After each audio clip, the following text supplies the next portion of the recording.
ನಮಸ್ಕಾರ.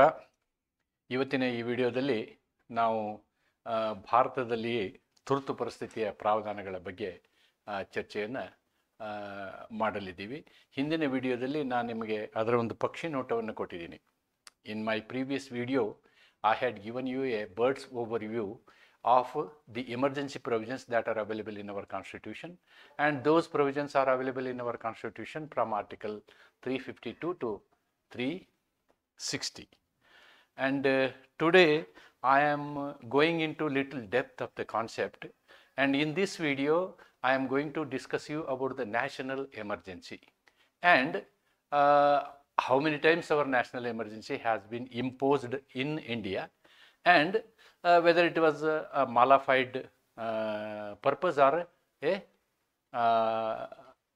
bona fide purpose. That also we are going to see how the power of national emergency is used by the previous governments. ಇವತ್ತಿನ ಈ ಒಂದು ವಿಡಿಯೋದಲ್ಲಿ ನಾವು ಏನು ಮಾಡ್ತೀವಿ ಅಂತಂದರೆ ರಾಷ್ಟ್ರೀಯ ತುರ್ತು ಪರಿಸ್ಥಿತಿಯ ಬಗ್ಗೆ ಚರ್ಚೆಯನ್ನು ಮಾಡ್ತೀವಿ. ಆ ಚರ್ಚೆಯಲ್ಲಿ ಪ್ರಮುಖವಾಗಿ ಪ್ರಾವಧಾನಗಳನ್ನು ನಾನು ಹಿಂದೆನೂ ಒಂದು ಸಲ ಚರ್ಚೆ ಮಾಡಿದ್ದೀನಿ, ಇವತ್ತು ಕೂಡ ಅದನ್ನು ವಿಶೇಷವಾಗಿ ಚರ್ಚೆ ಮಾಡ್ತೀನಿ. ಇಲ್ಲಿ ಈ ಒಂದು ವಿಷಯಕ್ಕೆ ಸಂಬಂಧಪಟ್ಟಂತೆ ಕಳೆದ 75 ವರ್ಷಗಳಲ್ಲಿ ನಡೆದಂತಹ ಘಟನೆಗಳು, ತುರ್ತು ಪರಿಸ್ಥಿತಿಯನ್ನು ನಾವು ಎಷ್ಟು ಸಲ ನಮ್ಮ ಮೇಲೆ ನಾವು ತುರ್ತು ಪರಿಸ್ಥಿತಿ ಹೇರಿಕೊಂಡಿದ್ದೀವಿ ಮತ್ತು ಅದರ ಕಾರಣಗಳು ಸಕಾರಣಗಳೇ ಅಥವಾ ಸಕಾರಣವಲ್ಲವೇ ಅಥವಾ ಅದರ ದುರುಪಯೋಗ ಆಗಿದೆ ಅಂತಕ್ಕಂಥ ವಿಷಯದ ಚರ್ಚೆಯನ್ನು ಮಾಡ್ತಾ ಈಗಿನ ಪರಿಸ್ಥಿತಿಯಲ್ಲಿ ಅಂದರೆ ಅದನ್ನು ಸರಿಪಡಿಸುವುದಕ್ಕೋಸ್ಕರ ವಾಟ್ ಎವರ್ ಅವರ್ ಕಾನ್ಸ್ಟಿಟ್ಯೂಷನ್ ಬರುತ್ತೆ ಅದನ್ನು ಸರಿಪಡಿಸುವುದಕ್ಕೋಸ್ಕರ ನಾವು ಏನು ಮಾಡಿದ್ದೀವಿ ಅನ್ನೋದನ್ನು ನಾವು ಇಲ್ಲಿ ನೋಡ್ತೀವಿ. ಫಸ್ಟ್ ಆಫ್ ಆಲ್, ತುರ್ತು ಪರಿಸ್ಥಿತಿ ಯಾಕೆ ಬೇಕಂತಕ್ಕಂಥದ್ದು ಕೂಡ ಒಂದು ಪ್ರಶ್ನೆ.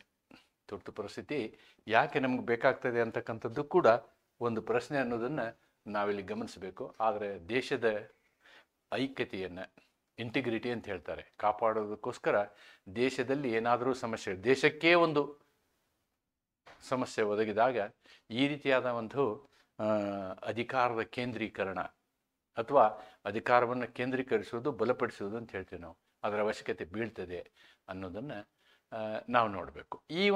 ಇವತ್ತಿನ ಈ ಒಂದು ವಿಷಯದಲ್ಲಿ ಚರ್ಚೆಯಲ್ಲಿ ಈ ಎಲ್ಲ ವಿಷಯಗಳನ್ನು ನಾನು ನಿಮ್ಮ ಗಮನಕ್ಕೆ ತರಲಿಕ್ಕೆ ಇಷ್ಟಪಡ್ತೀನಿ. ಒಂದು, ನ್ಯಾಷನಲ್ ಎಮರ್ಜೆನ್ಸಿ ಏನಿದೆ ಇದು ಅನುಚ್ಛೇದ 352ರಿಂದ 354ರವರೆಗೆ ರಾಷ್ಟ್ರೀಯ ತುರ್ತು ಪರಿಸ್ಥಿತಿ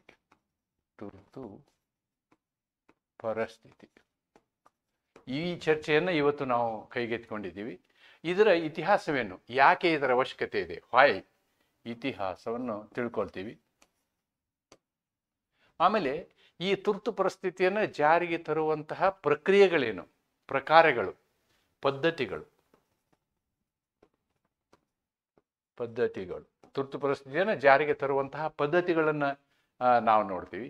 ದೆನ್ ಇಂಪ್ಯಾಕ್ಟ್ಸ್, ಒಮ್ಮೆ ತುರ್ತು ಪರಿಸ್ಥಿತಿಯನ್ನು ಜಾರಿಗೆ ತಂದರೆ ಈ ಒಕ್ಕೂಟ ವ್ಯವಸ್ಥೆ ಅಥವಾ ಸಂಯುಕ್ತ ವ್ಯವಸ್ಥೆಯ ಮೇಲೆ ಅದರ ಪರಿಣಾಮವೇನು, ಒಕ್ಕೂಟದ ಮೇಲಿನ ಪರಿಣಾಮ, ಒಕ್ಕೂಟ ವ್ಯವಸ್ಥೆಗೆ ಆಗುವ ಪರಿಣಾಮವನ್ನು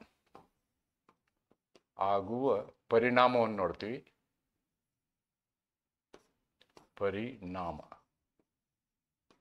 ಪರಿಣಾಮವನ್ನು ನೋಡ್ತೀವಿ.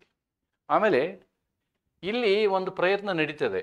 ಪ್ರಯತ್ನ ಏನು ಅಂತಂದರೆ ನ್ಯಾಯಿಕ ಅಧಿಕಾರವನ್ನು ಕಡಿಮೆ ಮಾಡಿ ಸರ್ಕಾರದ ಅಧಿಕಾರವನ್ನು ಹೆಚ್ಚು ಮಾಡುವಂತಹ ಪ್ರಯತ್ನ. ದ ಎಫರ್ಟ್ ಆಫ್ ಸರ್ಕಾರದ ಅಧಿಕಾರ ಹೆಚ್ಚಿಸುವ ಪ್ರಯತ್ನ ಆ್ಯಂಡ್ ಆ ರೀತಿಯಾದಂತಹ ಸಮಸ್ಯೆಯನ್ನು ಬಗೆಹರಿಸುವ ಪ್ರಯತ್ನ. ಹೆಂಗೆ ಹರಿಸಿದೀವಿ ನಾವು, ಬಗೆಹರಿಸುವ ಪ್ರಯತ್ನ. ಆಮೇಲೆ ಇದಕ್ಕೆ ಸಂಬಂಧಪಟ್ಟಂತಹ ಪ್ರಕರಣಗಳು, ಯಾವ ಪ್ರಕರಣಗಳನ್ನು ನಾವು ಇದಕ್ಕೆ ಈ ಒಂದು ಪ್ರಶ್ನೆಗೆ ಉತ್ತರ ಬರೀಬೇಕಾದ್ರೆ ಯಾವ ಪ್ರಕರಣಗಳನ್ನು ಬರೀಬೋದು. ಆಮೇಲೆ ಅದರಲ್ಲಿ ಅತಿ ಮುಖ್ಯವಾದಂತಹ ಪ್ರಕರಣ dissenting opinion of HR Khanna in ADM Jabalpur case. ಇದನ್ನು ನಾವು ಹೋದ ವರ್ಷ ಕಲ್ತಿದ್ದೀವಿ, ಫಂಡಮೆಂಟಲ್ ರೈಟ್ಸಲ್ಲಿ ನಾವು ಇದನ್ನು ಕಲಿತೀವಿ. ಅಲ್ಲಿ ಫಂಡಮೆಂಟಲ್ ರೈಟ್ಸ್ ಬಗ್ಗೆ ಸರಿಯಾದ ಪರಿಕಲ್ಪನೆಯನ್ನು ನಮಗೆ ಕೊಡುವವರು ಎಚ್ ಆರ್ ಖನ್ನಾ ಅವರು. ಈ ಎಚ್ ಆರ್ ಖನ್ನಾ ಅವರು ಕೊಟ್ಟಂತಹ ತೀರ್ಪು ಅಂತಿಮವಾಗಿ ಮನೇಕಾ ಗಾಂಧಿಯವರ ತೀರ್ಪಿನಲ್ಲಿ ಬಹುಮತ ಆಗ್ತದೆ. ಇಲ್ಲಿದು ಬಹುಮತದ ತೀರ್ಪಲ್ಲ, it was a minority judgment, dissenting judgment or minority judgment ಅಂತ ಹೇಳ್ತೀವಿ. ಈ ಎಲ್ಲ ವಿಷಯಗಳನ್ನ ನಾವಿವತ್ತು ಕೂಲಂಕುಷವಾಗಿ ನೋಡ್ತೀವಿ. ಅಂದರೆ ಅಕಸ್ಮಾತ್ ನಿಮಗೆ ರಾಷ್ಟ್ರೀಯ ತುರ್ತು ಪರಿಸ್ಥಿತಿಯ ಬಗ್ಗೆ ಲಾಂಗ್ ಆನ್ಸರ್ ಅಥವಾ ರೆಗ್ಯುಲರ್ ಪ್ರಶ್ನೆ ಬಂದರೆ ಈ ಎಲ್ಲ ಪಾಯಿಂಟ್ಗಳನ್ನು ಆಧಾರವಾಗಿ ಇಟ್ಕೊಂಡು ನೀವು ಉತ್ತರವನ್ನು ಬರೀಬೇಕಾಗ್ತದೆ ಅನ್ನೋದನ್ನು ಇಲ್ಲಿ ನೀವು ಗಮನದಲ್ಲಿ ಇಟ್ಕೋಬೇಕು. ನಾವು the national, what is national emergency? What is national emergency? Emergency chapter starts with Article 352 itself. That is the national emergency. It is actually defined. What is national emergency is actually told in this article. In other words, ಯಾವಾಗ ನಾವು ಎಮರ್ಜೆನ್ಸಿಯನ್ನು ತರಬೇಕು ಅನ್ನುವುದನ್ನು ಈ ಒಂದು ಅನುಚ್ಛೇದ ಹೇಳ್ತದೆ. ಏನು ಹೇಳ್ತದೆ ಅದು? can be declared by president if she is satisfied that. ನೋಡಿ, ಇದು ಕೇವಲ ರಾಷ್ಟ್ರಪತಿಗಳು ಮಾತ್ರ ಘೋಷಣೆ ಮಾಡುವಂತಹ ಅಧಿಕಾರ. ನಾನು ಯಾವಾಗ ರಾಷ್ಟ್ರಪತಿ ಅಂತೀನೋ ಅದರ ಹಿಂದೆ ಸರ್ಕಾರ ಇರುತ್ತೆ ಅಂತ ಅರ್ಥ, ಮಂತ್ರಿಮಂಡಲ ಇರುತ್ತೆ ಅಂತ ಅರ್ಥ. ಮಂತ್ರಿಮಂಡಲ ಮನಸ್ಸು ಮಾಡಿದರೆ ಅವ್ರೇನು ಮಾಡ್ಬೋದು, ಈ ಘೋಷಣೆಯನ್ನು ಮಾಡ್ಬೋದು. ಆದರೆ ಎಂಥ ಸಂದರ್ಭದಲ್ಲಿ ಮಾಡಬೇಕು ಅನ್ನೋದನ್ನು ಇಲ್ಲಿ ಹೇಳ್ತೀವಿ ನಾವು. Satisfied that security of India, ಭಾರತದ ಸುಭದ್ರತೆಗೆ ಧಕ್ಕೆಯಾದ ಸಂದರ್ಭದಲ್ಲಿ, ಅಥವಾ ಯುದ್ಧ ಘೋಷಣೆಯಾದ ಸಂದರ್ಭದಲ್ಲಿ, ಥ್ರೆಟನ್ಡ್ ಬೈ ವಾರ್, ಘೋಷಣೆನೇ ಆಗ್ಬೇಕಂತೇನಿಲ್ಲ, ಯುದ್ಧ ಆಗುತ್ತೆ ಅಂತಕ್ಕಂತಹ ಒಂದು ಸನ್ನಿವೇಶ ಅನಿಸಿದರೆ ಕೂಡ ನಾವೇನು ಮಾಡ್ಬೋದು, ತುರ್ತು ಪರಿಸ್ಥಿತಿಯನ್ನು ಜಾರಿಗೆ ಮಾಡ್ಬೋದು. ಅಥವಾ external aggression and armed rebellion. External aggression ಅಂತಂದರೆ ಬೇರೆ ದೇಶದಿಂದ ನಮ್ಮ ದೇಶದ ಮೇಲೆ ದಾಳಿ. ಯುದ್ಧ ಅಂತ ಡಿಕ್ಲೇರ್ ಆಗಿರಲ್ಲ, ಯುದ್ಧ ಅಲ್ಲದೇ ದಾಳಿಗಳು ನಡೀತೇವೆ. ಇವತ್ತು ನಡೆಯುವಂಥ ದಾಳಿಗಳೇ ಹಾಗೆ. ನಾವು ರಾಕೆಟನ್ನು ಇಲ್ಲಿಂದ ಬಿಟ್ಟರೆ ಅದು ಎಲ್ಲಿಗೆ ಹೋಗಬೇಕೋ ಅಲ್ಲಿಗೆ ತಲುಪುತ್ತೆ. ಹಾಗೆ ರಾಕೆಟ್ಗಳು ನಮ್ಮ ಮೇಲೆ ಬಂದರೆ ಅಥವಾ ನಮ್ಮ ದೇಶದ ಮೇಲೆ ಆಕ್ರಮಣ ಆದರೆ ಅಂತಹ ಸಂದರ್ಭದಲ್ಲಿ, ಮತ್ತು ಆರ್ಮ್ಡ್ ರೆಬಿಲಿಯನ್ ಅಂದರೆ ಭಾರತದ ಆಂತರಿಕ ಪ್ರದೇಶಗಳಲ್ಲಿ ಬಂದೂಕು ಹಿಡ್ಕೊಂಡು ಹೋರಾಟ ಮಾಡುವಂತಹ ಒಂದು ಪರಿಸ್ಥಿತಿ ಉದ್ಭವ ಆದರೆ, ಈ ಮೂರು ಸಂದರ್ಭಗಳಲ್ಲಿ, ಈ ಮೂರು ಸಂದರ್ಭಗಳು ಇದೆ, ಮೂರರಲ್ಲಿ ಯಾವುದೇ ಒಂದು ಸಂದರ್ಭ ಇದೆ ಅನ್ನುವಂತಹ ಒಂದು ಸಂತೃಪ್ತಿಗೆ ರಾಷ್ಟ್ರಪತಿಗಳು ಬಂದರೆ ಅವ್ರೇನು ಮಾಡ್ಬೋದು, ತುರ್ತು ಪರಿಸ್ಥಿತಿಯನ್ನು, ನ್ಯಾಷನಲ್ ರಾಷ್ಟ್ರೀಯ ತುರ್ತು ಪರಿಸ್ಥಿತಿಯನ್ನು ದೇಶದ ಯಾವುದೇ ಒಂದು ಭಾಗಕ್ಕಾಗಲಿ ಇಡೀ ದೇಶಕ್ಕಾಗಲಿ ಜಾರಿಗೊಳಿಸಬಹುದು. ಇದರಲ್ಲಿ ಒಂದು ಗಮನಿಸ್ಬೇಕು ನಾವು, ಈ ಇಂಟರ್ನಲ್ ಡಿಸ್ಟರ್ಬೆನ್ಸ್ ಅನ್ಸುತ್ತೆ ಇತ್ತು ಮೊದಲು ಈ ಶಬ್ದ. Armed rebellion, armed rebellion was earlier, this armed rebellion was not there. ನಾವು ಕಾನ್ಸ್ಟಿಟ್ಯೂಷನ್ನ ಒಪ್ಪಿಕೊಂಡಾಗ, ಜಾರಿಗೆ ತಂದಾಗ ಅಲ್ಲಿದ್ದಂತಹ ಶಬ್ದ ಆರ್ಮ್ಡ್ ರೆಬಿಲಿಯನ್ ಅಲ್ಲ, ಅದು ಇಂಟರ್ನಲ್ ಡಿಸ್ಟರ್ಬೆನ್ಸ್, ಆಂತರಿಕ ಸಮಸ್ಯೆಗಳು, ಆಂತರಿಕ ಗಡಬಡಿಗಳು, ಸಮಸ್ಯೆಗಳು, ಡಿಸ್ಟರ್ಬೆನ್ಸ್ ಆದಾಗ ಅಂತಿತ್ತು. ಈ ಆಂತರಿಕ ಡಿಸ್ಟರ್ಬೆನ್ಸ್ ಅಂತ ಏನು ಹೇಳ್ತೀವಿ ನಾವು, ಆಂತರಿಕ ತೊಂದರೆಗಳು ಅಂತೇನು ಹೇಳ್ತೀವಿ, ಇದರ ದುರುಪಯೋಗ ಆಯಿತು 1975ರಲ್ಲಿ. ಆದ್ದರಿಂದ 1978ರಲ್ಲಿ ನಾವೇನು ಮಾಡ್ತೀವಿ, ಈ ಶಬ್ದವನ್ನು ಅನುಚ್ಛೇದ 352ರಲ್ಲಿ ತೆಗೆದುಹಾಕಿ ಇದರ ಬದಲಾಗಿ ನಾವೇನು ಮಾಡ್ತೀವಿ, ಆರ್ಮ್ಡ್ ರೆಬಿಲಿಯನ್. ಒರಿಜಿನಲಿ ಇದು ಇತ್ತು, ದಿಸ್ ಈಸ್ ಒರಿಜಿನಲ್. ಆಮೇಲೆ ನಾವು ಆರ್ಮ್ಡ್ ರೆಬಿಲಿಯನ್ ಮಾಡ್ತೀವಿ 44ನೇ ಸಂವಿಧಾನ ತಿದ್ದುಪಡಿಯ ಮುಖಾಂತರ ಅಂತ ಹೇಳಿ ತಿಳ್ಕೋಬೇಕು. ಮತ್ತು ಈ ಪ್ರಾವಧಾನದಲ್ಲಿ 352ರಲ್ಲಿ ಮತ್ತೇನಿದೆ, must be approved by both houses of parliament within 1 month. ನೋಡಿ, ಮೊದಲು ಸಂವಿಧಾನ ಬಂದಾಗ 2 ತಿಂಗಳೊಳಗೆ ಅಂತಿತ್ತು. ಸಂವಿಧಾನ ಬಂದಾಗ 2 ತಿಂಗಳೊಳಗೆ ನಾವು ಇದನ್ನೇನು ಮಾಡಬೇಕು, ಸಂಸತ್ತಿನಿಂದ ಒಪ್ಪಿಗೆ ಪಡ್ಕೊಳ್ಬೇಕು. ಒಪ್ಪಿಗೆ ಪಡ್ಕೊಳ್ಳಿಲ್ಲ ಅಂದ್ರೆ ಅದು ನಿಲ್ಲೋದಿಲ್ಲ. ಹಾಗೆ ಅದನ್ನು ಇವಾಗ ನಾವೇನು ಮಾಡಿದ್ದೀವಿ, 1 ತಿಂಗಳೊಳಗೆ ಒಪ್ಪಿಗೆ ಪಡಿಬೇಕು ಅಂತ ಮಾಡಿದ್ದೀವಿ. ಒನ್ಸ್ ಅಪ್ರೂವ್ಡ್, ಒಮ್ಮೆ ಅದು ಓಕೆ ಅಂತ ಆದಮೇಲೆ 6 ತಿಂಗಳವರೆಗೆ ಮುಂದುವರಿಸ್ಬೋದು. ನೀವು ಇನ್ನೂ ಮುಂದುವರಿಸ್ಬೇಕಂದ್ರೆ ಪ್ರತಿ 6 ತಿಂಗಳಿಗೊಂದ್ಸಲ ನೀವೇನು ಮಾಡಬೇಕು, ಸಂಸತ್ತಿನ ಒಪ್ಪಿಗೆಯನ್ನು ಪಡಿತಾ ನೀವು ಎಷ್ಟು ಬೇಕಾದರೂ ಈ ರಾಷ್ಟ್ರೀಯ ತುರ್ತು ಪರಿಸ್ಥಿತಿಯನ್ನು ಎಷ್ಟು ಬೇಕಾದರೂ ಮುಂದುವರಿಸಬಹುದು. ಆಮೇಲೆ ಈ ತುರ್ತು ಪರಿಸ್ಥಿತಿ ಜಾರಿ ಮಾಡಿದಾಗ ಅನುಚ್ಛೇದ 19ರಲ್ಲಿ ಇರ್ತಕ್ಕಂಥ ಎಲ್ಲ ಹಕ್ಕುಗಳು, ಮಾತನಾಡುವ ಹಕ್ಕು, ಓಡಾಡುವ ಹಕ್ಕು, ಯಾವುದೇ ಒಂದು ಪ್ರದೇಶದಿಂದ ಇನ್ನೊಂದು ಪ್ರದೇಶಕ್ಕೆ ವಾಸಿಸುವಂತಹ ಹಕ್ಕು, ಅಥವಾ ಯೂನಿಯನ್ ಮಾಡುವಂತಹ ಹಕ್ಕು, ಸಭೆ ಸೇರುವಂತಹ ಹಕ್ಕು, ಈ ರೀತಿಯಾದಂತಹ ಹಕ್ಕುಗಳು ಏನಾಗ್ತವೆ, ಆಟೋಮೆಟಿಕಲಿ ಅವು ಅಮಾನತುಗೊಳ್ತವೆ ಅನ್ನೋದನ್ನು ನಾವು ಅನುಚ್ಛೇದ 352ರಲ್ಲಿ ನೋಡ್ಬೋದು. This is what is available in article 352. The same thing I have written it in Kannada and I have explained in Kannada. Therefore, I need not repeat it again. ಇದನ್ನು ನೀವು ನೋಡ್ಕೊಳ್ಬೋದು. Then, what is history? Now I have told you what is article 352. Now, ಈ 350 ಮೇಲೆ ನಮ್ಮ ಸ್ವಾತಂತ್ರ್ಯ ಬಂದ ಮೇಲೆ ಏನೇನು ನಡೆಯುತ್ತೆ ನೋಡೋಣ. National emergencies declared in India. 3 times emergencies are declared. 3 times. Those 3 times now I will be discussing. Number 1, first national emergency in Indo China war. 1962ರಲ್ಲಿ ಏನಾಗುತ್ತೆ ಅಂತಂದರೆ ನಮಗೆ ಇಂಡೋ ಚೈನಾ ವಾರ್ ಆಗುತ್ತೆ. ಈ ಇಂಡೋ ಚೈನಾ ವಾರ್ ಆದಾಗ ನಾನು ಹೇಳಿದ್ನಲ್ವಾ, the reasons for emergency are, one is war, another is external aggression, internal rebellion. ಈ 3 ಕಾರಣ. ಆದ್ದರಿಂದ ನಾವೇನು ಮಾಡ್ತೀವಿ, ಈ ಒಂದು ಎಮರ್ಜೆನ್ಸಿಯನ್ನು ತೆಗೆದುಕೊಂಡು ಬರ್ತೀವಿ. 6 ವರ್ಷ ಕಾಲ ಈ ಎಮರ್ಜೆನ್ಸಿ ಇರುತ್ತೆ. This is available since 6 years from 1968. 1968ನಿಂದ 68ವರೆಗೆ, ಅಂದರೆ 6 ವರ್ಷಗಳ ಕಾಲ, 62ರಿಂದ 68ರವರೆಗೆ ನಾವೇನು ಮಾಡ್ತೀವಿ, ಮೊದಲನೇ ತುರ್ತು ಪರಿಸ್ಥಿತಿ ಇರ್ತದೆ ಅಂತಕ್ಕಂಥದ್ದನ್ನು ನೀವು ನೆನ್ಪಿಟ್ಕೊಳ್ಳಿ. ಇದಕ್ಕೆಲ್ಲ ರೀಸನ್ಗಳು ಬರೆದಿದ್ದೀನಿ. China war, Chinese troops invaded Indian territory at Aksai Chin. ಈ ಅಕ್ಸಾಯ್ ಚಿನ್ ಇವತ್ತಿನೊಳಗೂ ಚರ್ಚೆಯ ವಿಷಯವಾಗಿದೆ, ಅರುಣಾಚಲ್ ಪ್ರದೇಶ ಏರಿಯಾದಲ್ಲಿ. ಇದು ಒಂದು ಕಾರಣ, ಆವಾಗಿನ ಯುದ್ಧ ಆಗಲಿಕ್ಕೆ ಇದು ಒಂದು ಕಾರಣ. ದೆನ್ ಅದನ್ನೇ ಕನ್ನಡದಲ್ಲಿ ಇಲ್ಲಿ ಬರೆದಿದ್ದೀನಿ ನಾನು. I don't want to explain it again. ಈ ಚೈನಾ ವಾರ್ನ ಸಂದರ್ಭದಲ್ಲಿ 6 ವರ್ಷಗಳ ಕಾಲ ನಾವೇನು ಮಾಡಿದ್ವಿ, ಮೊದಲನೇ ತುರ್ತು ಪರಿಸ್ಥಿತಿಯನ್ನು ಮಾಡಿದ್ದೀವಿ. ಎರಡನೆಯ ತುರ್ತು ಪರಿಸ್ಥಿತಿ ಕೂಡ ಯುದ್ಧದ ರೀಸನ್ನಿಂದ ಆಯಿತು. ಈ ಒಂದು ತುರ್ತು ಪರಿಸ್ಥಿತಿಯ ಸಂದರ್ಭದಲ್ಲಿ ಬಾಂಗ್ಲಾದೇಶ ಉದ್ಭವ ಆಯಿತು. 1971ರಲ್ಲಿ ನಾವೇನು ಮಾಡ್ತೀವಿ ಅಂತಂದರೆ, Pakistan launched air strike on Indian air bases, ground, external aggression. Background, this was during India-Pakistan war, which led to the creation of Bangladesh. ಅದೇ ಹೇಳಿದ್ನಲ್ಲ ನಾನು. ಆ ರೀತಿಯ 71-72ರಲ್ಲಿ ನಾವೇನು ಮಾಡ್ತೀವಿ, ಬಾಂಗ್ಲಾದೇಶವನ್ನು ಪಾಕಿಸ್ತಾನದಿಂದ ಮುಕ್ತ ಮಾಡ್ತೀವಿ. ಅದೊಂದು ಇತಿಹಾಸ. ಅದು ಇಲ್ಲಿ ನನಗೆ ಹೆಚ್ಚು ಮಹತ್ವ ಅಲ್ಲ, ಅದು ಆ ವಿಷಯವನ್ನು ನಾನು ಇಲ್ಲಿ ಚರ್ಚೆ ಮಾಡೋದಿಲ್ಲ. ಅಂದರೆ ಇದು ಒಂದು ಸಂದರ್ಭ, ಇದು ಕೂಡ ಯುದ್ಧ ನಡೆದಂತಹ ಸಂದರ್ಭ. 2 ಸಂದರ್ಭಗಳಲ್ಲಿ ಯುದ್ಧದ ದೃಷ್ಟಿಕೋನವನ್ನು ಇಟ್ಕೊಂಡು ನಾವೇನು ಮಾಡ್ತೀವಿ, ರಾಷ್ಟ್ರೀಯ ತುರ್ತು ಪರಿಸ್ಥಿತಿಯನ್ನು ಜಾರಿ ಮಾಡ್ತೀವಿ ಅನ್ನೋದನ್ನು ನಿಮ್ಮ ಗಮನಕ್ಕೆ ತರೋಕ್ಕೆ ನಾನು ಇದನ್ನೆಲ್ಲ ನಿಮ್ಗೆ ಹೇಳ್ತಾ ಇದ್ದೀನಿ. And the third one is most controversial, and I have written here the word political emergency. ಪರೀಕ್ಷೆಯಲ್ಲಿ ನೀವು ಪೊಲಿಟಿಕಲ್ ಅಂತ ಬರೆಯೋ ಅವಶ್ಯಕತೆ ಇಲ್ಲ, ಆದರೆ ಇಂಟರ್ನಲ್ ಎಮರ್ಜೆನ್ಸಿ ಅಂತ ಬರೀಬೋದು, ಆಂತರಿಕ ತುರ್ತು ಪರಿಸ್ಥಿತಿ. ನೋಡಿ, ಇದು 1975ರ 25ನೇ ಜೂನ್ನಲ್ಲಿ ಬರ್ತದೆ. Reason internal disturbance. ನೋಡಿ, ಆವಾಗ ಆರ್ಮ್ಡ್ ರೆಬಿಲಿಯನ್ ಇರಲಿಲ್ಲ.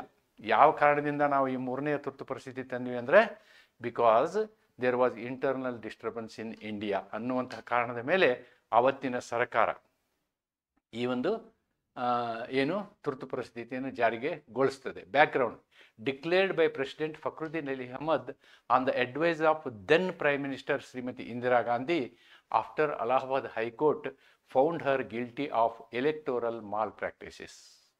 Ended in March 1977. Almost for 2 years, 75 June, 76 June, 77 June, maybe almost nearing 2 years. ಇನ್ನೊಂದು 2-3 ತಿಂಗಳಾಗಿದ್ದರೆ 2 ವರ್ಷ ಆಗ್ತಿತ್ತು. ಅಷ್ಟರ ಮಟ್ಟಿಗೆ ಅಂದರೆ 77ರವರೆಗೆ, 75ರಿಂದ 77ರವರೆಗೆ ಏನಾಗುತ್ತೆ ಅಂತಂದರೆ, 75ರಿಂದ 77ರವರೆಗೆ ಈ ತುರ್ತು ಪರಿಸ್ಥಿತಿ ಇರ್ತದೆ. ಈಗ ಇದರ ಹಿನ್ನೆಲೆಗೆ ಹೋಗೋದು ಬಹಳ ಅವಶ್ಯಕತೆ ಇದೆ. That is very much important. This emergency was most controversial. This emergency was most controversial. ನೋಡಿ, ಈ ಒಂದು 75ರಿಂದ 77ರವರೆಗೆ ನಾವೇನು ಈ ಒಂದು ತುರ್ತು ಪರಿಸ್ಥಿತಿಯನ್ನು ಜಾರಿ ಮಾಡಿದ್ವೋ, ಇದು ಆಂತರಿಕ ಅಶಾಂತಿಗೋಸ್ಕರ ಅನ್ನೋದನ್ನು ನಾವಿಲ್ಲೇನು ಮಾಡಬೇಕು, ಕಾಣಬೇಕು. ಆಂತರಿಕ ಅಶಾಂತಿಗೋಸ್ಕರ ನಾವು ಈ ಒಂದು ತುರ್ತು ಪರಿಸ್ಥಿತಿಯನ್ನು ಜಾರಿಗೆ ತರ್ತೀವಿ. ಜಾರಿಗೆ ತಂದಂಥವರು ಶ್ರೀಮತಿ ಇಂದಿರಾ ಗಾಂಧಿಯವರು. ಇವರು ಯಾಕೆ ಜಾರಿಗೆ ತರ್ತಾರೆ ಅನ್ನೋದನ್ನು ನಾವು ಹೇಳಬೇಕು ಅಂತಂದರೆ ಅಧಿಕಾರದ ದುರುಪಯೋಗಕ್ಕೆ ಅಂತ ಹೇಳ್ಬೋದು. ಅಧಿಕಾರದ ದುರುಪಯೋಗಕ್ಕೆ ಇಲ್ಲಿ ಏನಾಗ್ತದೆ ಅಂತಂದರೆ, what is exactly is happening in this case is these are all the bad effects that are happened, that I have listed them here, all the bad effects. But I must tell you the situation. The situation was in 1975. Before that there was a general election and Indira Gandhi fought against another regular candidate. He has been continuously fighting, was Mr. Raj Narayan. Raj Narayan fought election against Indira Gandhi and lost. Previously also had lost. In that election also he has lost. Then he filed a election petition that there is a electoral malpractice ಅಂತ ಹೇಳಿ. ಅಲ್ಲಿ ಏನಾಗಿರುತ್ತೆ ಅಂತಂದರೆ, ಒಬ್ಬ ಸರ್ಕಾರಿ ಅಧಿಕಾರಿ ಇಂದಿರಾ ಗಾಂಧಿ ಅವರ ಪರವಾಗಿ, ಅವರು ಪ್ರಧಾನಮಂತ್ರಿ ಆಗಿರ್ತಾರೆ, ಅಧಿಕಾರದಲ್ಲಿರ್ತಾರೆ, ಪರವಾಗಿ ಅವನು ಚುನಾವಣೆಯಲ್ಲಿ ಕೆಲಸ ಮಾಡ್ತಾನೆ. ಆಮೇಲೆ ಒಂದು ವಾರ 15 ದಿವಸ ಆ ರೀತಿ ಕೆಲಸ ಮಾಡಿದ ನಂತರ ಅವನು ರಾಜೀನಾಮೆ ಕೊಟ್ಟು ಅವ್ರ ಪರವಾಗಿ ಕೆಲಸ ಮಾಡ್ತಾನೆ.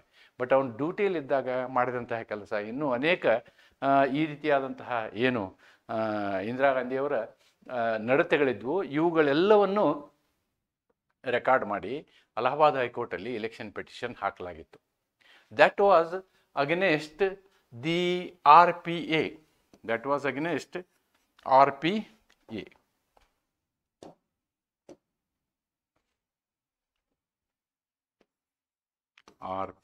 Representation of People's Act 1950 and 1951. So against this there were so many irregularities. Election ಹೇಗೆ ಮಾಡಬೇಕು ಅನ್ನೋದನ್ನು ನಾವು ಈ ಒಂದು ಶಾಸನದಲ್ಲಿ ಬರೆದಿದ್ದೀವಿ. ಅದನ್ನು ಆಧಾರವಾಗಿ ಇಟ್ಕೊಂಡು ಕೋರ್ಟ್ನಲ್ಲಿ ಫೈಲ್ ಮಾಡಿದಾಗ ಹೈಕೋರ್ಟ್ ಏನು ಡಿಸಿಷನ್ ಕೊಡ್ತು, ಹೌದು ಇಂದಿರಾ ಗಾಂಧಿಯವರು ಅಧಿಕಾರದ ದುರುಪಯೋಗ ಮಾಡಿಕೊಂಡು ಚುನಾವಣೆ ಗೆದ್ದಿರುವುದರಿಂದ ಅವರ ಚುನಾವಣೆ ಏನದು ಇಲ್ಲೀಗಲ್ ಅಂತ, ಕಾನೂನು ಬಾಹಿರ ಅಂಥೇಳಿ ಅದು ಡಿಕ್ಲೇರ್ ಮಾಡ್ತದೆ. So C will lose Har position of member of parliament, ಅವರ ಲೋಕಸಭೆಯ ಸದಸ್ಯತ್ವ ಹೋಗ್ಬಿಡ್ತದೆ. But even though Allahabad High Court has done, Allahabad High Court has given permission for her to go for an appeal. And therefore, she went on an appeal to the Supreme Court. Supreme Court 6 ತಿಂಗಳು ಅದಕ್ಕೆ ತಡೆಯಾಜ್ಞೆಯನ್ನು ಕೊಡುತ್ತೆ. It will give stay order. But one condition it will put. The condition is, in Parliament and other places, she cannot use her voting power. She cannot use her voting power. This is the development. ಈ case ಏನಾಗುತ್ತೆ ಅಂತಂದರೆ ಸರ್ವೋಚ್ಚ ನ್ಯಾಯಾಲಯದ ಮುಂದೆ ಬರ್ತದೆ. That case is known as Indira Gandhi versus Rajnarayan ಅಂತಕ್ಕಂಥ case ಅಲ್ಲಿ ಮುಂದೆ ಬರ್ತದೆ. ಇದು ಕೇಸ್ ಏನಾಗುತ್ತೆ ಅನ್ನೋದಕ್ಕಿಂತ ಮೊದಲು ಈ ತುರ್ತು ಪರಿಸ್ಥಿತಿಯಲ್ಲಿ ಏನೇನು ನಡೆಯಿತು ಅನ್ನೋದನ್ನು ಒಂದ್ಸಲ ತೊಗೊಂಡ್ಬಿಡೋಣ. Drastic constitutional amendments, we can call it as draconian constitutional amendments. ಅಂದರೆ ಸಂವಿಧಾನಕ್ಕೆ ಅನೇಕ ತಿದ್ದುಪಡಿಗಳನ್ನು ಮಾಡಲಾಯಿತು. ಅವು ಯಾವುವು ಎಕ್ಸೆಪ್ಟ್ ಸಮ್ ಆಫ್ ದಿ, ಎಲ್ಲವೂ ಅಲ್ಲ. ಅದರಲ್ಲಿ ಕೆಲವೊಂದು ಏನಾಗಿತ್ತು, ಸ್ವಾರ್ಥ, ಅಧಿಕಾರದ ದುರುಪಯೋಗ ಅದರಲ್ಲಿ ಕಂಡು ಬರ್ತಾ ಇತ್ತು. ನೋಡೋಣ. ಆಮೇಲೆ ಫಂಡಮೆಂಟಲ್ ರೈಟ್ಸ್, ಮೂಲಭೂತ ಹಕ್ಕುಗಳನ್ನು ಮೊಟಕುಗೊಳಿಸಲಾಗಿತ್ತು. Even habeas corpus was not there. Then massive political arrest were done and misuse of MISA act. MISA ಆ್ಯಕ್ಟಿನ ದುರುಪಯೋಗ. ಮೀಸಾ ಅಂದರೆ maintenance of internal security act ಅಂಥೇಳಿ, ಅದು ಡಿಟೆನ್ಷನ್ ಆ್ಯಕ್ಟ್. ಅದು ಡಿಟೆನ್ಷನ್ ಅಂದರೆ ನೀವು ಏನೂ ಕಾರಣ ಇಲ್ಲದೆ ಒಬ್ಬ ಮನುಷ್ಯನ ಜೈಲಲ್ಲಿ ಇಡ್ಬೋದು. ಆ ರೀತಿಯಾದಂತಹ ಒಂದು ಕಾನೂನನ್ನು ಉಪಯೋಗ ಮಾಡಿಕೊಂಡು ಇಡೀ ದೇಶದಲ್ಲಿ ವಿರೋಧ ಪಕ್ಷದ ಅನೇಕ ನಾಯಕರುಗಳನ್ನು ಜೈಲಿನಲ್ಲಿ ಇಡಲಾಯಿತು. That is the situation. ಆಮೇಲೆ ಈ ಮೀಡಿಯಾ ಸ್ವಾತಂತ್ರ್ಯ ಇರಲಿಲ್ಲ. ಪ್ರೆಸ್ ಸೆನ್ಸಾರ್ಶಿಪ್, ಯಾವುದೇ ಒಂದು ಸುದ್ದಿಯನ್ನು ಪ್ರಕಟ ಮಾಡಬೇಕಂದ್ರೆ ಅದು ಗೌರ್ಮೆಂಟ್ ಅದನ್ನು ಎಡಿಟ್ ಮಾಡಿ ಹೇಳಬೇಕು, yes it is okay, you publish it, ಇಲ್ಲ ಅಂದರೆ ಇಲ್ಲ. ಆಮೇಲೆ ಇದೆಲ್ಲದಕ್ಕಿಂತ ಈ ಇಂದಿರಾ ಗಾಂಧಿಯವರ ಮಗ ಒಬ್ಬಿದ್ದ ಸಂಜಯ್ ಗಾಂಧಿ ಅಂಥೇಳಿ, ಅವ್ರು ಫ್ಯಾಮಿಲಿ ಪ್ಲ್ಯಾನಿಂಗನ್ನು ತುಂಬ ಫಾಸ್ಟಾಗಿ ಇಂಪ್ಲಿಮೆಂಟ್ ಮಾಡಬೇಕು ಅಂಥೇಳಿ ಫೋರ್ಸ್ ಆಗಿ ಏನು ಮಾಡಿದರು, ಫ್ಯಾಮಿಲಿ ಪ್ಲ್ಯಾನಿಂಗ್ ಮಾಡಿಸ್ತಿದ್ರು. Forcibly family planning. That was another thing. And the other thing is slum ಹಟಾವೋ. ಡೆಲ್ಲಿ ಇಂಥ ಎಲ್ಲ ಪ್ರದೇಶಗಳಲ್ಲಿ ಸ್ಲಮ್ಮಲ್ಲಿದ್ದ ಜನನೆಲ್ಲ ಆ ಸ್ಲಮ್ ಅಷ್ಟು ಕ್ಲಿಯರ್ ಮಾಡಿ ಅವ್ರನ್ನ ಓಡಿಸುವಂಥದ್ದು. ಈ ರೀತಿಯಾದಂತಹ ಅನೇಕ ಕ್ರಿಯೆಗಳನ್ನು ಅವ್ರು ಮಾಡಿದರು. ಸಂವಿಧಾನದಲ್ಲಿ ತೀವ್ರವಾದ ಬದಲಾವಣೆ, ಮೂಲಭೂತ ಹಕ್ಕುಗಳ ಹಿಂಸೆ ಅಲ್ಲ, ಮೂಲಭೂತ ಹಕ್ಕುಗಳ ಹಿಂಪಡೆತ, ವಿಡ್ರಾನ್, ಹಿಂಪಡೆತ, ರಾಜಕೀಯ ವಿರೋಧಿಗಳ ಮಹತ್ವದ ಬಂಧನಗಳು ಮತ್ತು ಮೀಸಾ ಕಾಯ್ದೆಯ ದುರುಪಯೋಗ, ಪತ್ರಿಕೋದ್ಯಮದ ಸೆನ್ಸಾರ್, ಸ್ಲಮ್ ಹಟಾವೋ ಅಭಿಯಾನ, ಕುಟುಂಬ ಯೋಜನೆಯ ಬಲವಂತದ ಹೇರಿಕೆ, ಕುಟುಂಬ ಯೋಜನೆಯ ಬಲವಂತದ ಹೇರಿಕೆ, ಇವೆಲ್ಲವುಗಳನ್ನು ಈ ಒಂದು ಇದರಲ್ಲಿ ಮಾಡ್ತಾರೆ ಅನ್ನೋದನ್ನು ನಾವಿಲ್ಲಿ ನೋಡ್ಬೋದು. ಇದು ಆ ಮೂರನೆಯ ತುರ್ತು ಪರಿಸ್ಥಿತಿಯ ಅಡ್ಡ ಪರಿಣಾಮಗಳು. ಓಕೆ, ಇದು ಆಯಿತು. ಅಂದರೆ ನಾವು I have told you all this how it is happened. ಒಂದನೆಯ ಮತ್ತು ಎರಡನೆಯ ತುರ್ತು ಪರಿಸ್ಥಿತಿಗಳು ಸಕಾರಣವಾಗಿತ್ತು, ಯುದ್ಧದ ಕಾರಣದಿಂದ ನಾವು ಅದನ್ನು ತೊಗೊಂಡು ಬಂದ್ವಿ, ದ್ಯಾಟ್ ಈಸ್ ಫೈನ್. ಬಟ್ ಆದರೆ ಮೂರನೆಯ ಒಂದು ಸಂವಿಧಾನ ತಿದ್ದುಪಡಿ ಇದೆಯಲ್ಲ, ತಮ್ಮ ರಾಜಕೀಯ ವೈಯಕ್ತಿಕ ಹಿತಾಸಕ್ತಿಗಳನ್ನು ಕಾಪಾಡಲು ಆ ತುರ್ತು ಪರಿಸ್ಥಿತಿಯನ್ನು ತರಲಾಯಿತು ಅನ್ನೋದನ್ನು ನಾವಿಲ್ಲಿ ಗಮನಿಸಬೇಕು. ಮುಂದೆ ನಾವು ಕೇಸ್ ಲಾ ನೋಡಿದಾಗ ಡೆಫಿನೆಟ್ಲಿ ನಿಮ್ಗೆ ಅದು ಹೇಗೆ ಅನ್ನೋದು ಅರ್ಥ ಆಗುತ್ತೆ. ಆದರೆ ಒಂದು process of democracy, national democracy ಹೆಂಗೆ ಮಾಡಬೇಕು ಅನ್ನೋ ಒಂದು ಸ್ಟೆಪ್ಗಳಿದಾವಲ್ಲ, ಅವುಗಳನ್ನು ನಾನು ಇಲ್ಲಿ ಹೇಳಿದ್ದೀನಿ.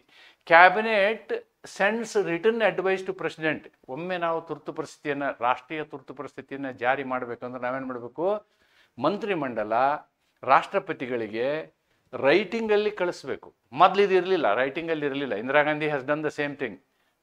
On the knight of that particular day she telephoned the president and asked him to issue presidential order, I think emergency declaration, like that. Even without cabinet consent it was done ಅನ್ನೋದು ಅದು ಇತಿಹಾಸ. The president issues proclamation of emergency. ಆವಾಗ ಅವ್ರು ಏನು ಮಾಡ್ತಾರೆ, ತುರ್ತು ಪರಿಸ್ಥಿತಿಯ ಘೋಷಣೆಯನ್ನು ಮಾಡ್ತಾರೆ. The proclamation must be laid before parliament and approved within 1 month. ಒಮ್ಮೆ ಘೋಷಣೆ ಮಾಡಿದ ನಂತರ ನೀವೇನು ಮಾಡಬೇಕು, 1 ತಿಂಗಳೊಳಗೆ ಅದನ್ನು ಸಂಸತ್ತಿನ ಒಪ್ಪಿಗೆಯನ್ನು ಪಡಿಬೇಕು. ಅಂದರೆ ಎರಡೂ ಸದನಗಳ ಒಪ್ಪಿಗೆಯನ್ನು ಪಡಿಬೇಕು.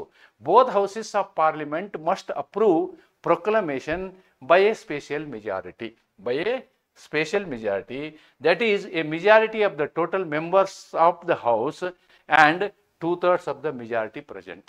ಏನು ಹಿಂಗಂದರೆ, ಒಟ್ಟು ಸದಸ್ಯರಿಗೆ ಮೆಜಾರಿಟಿ ಇರಬೇಕು.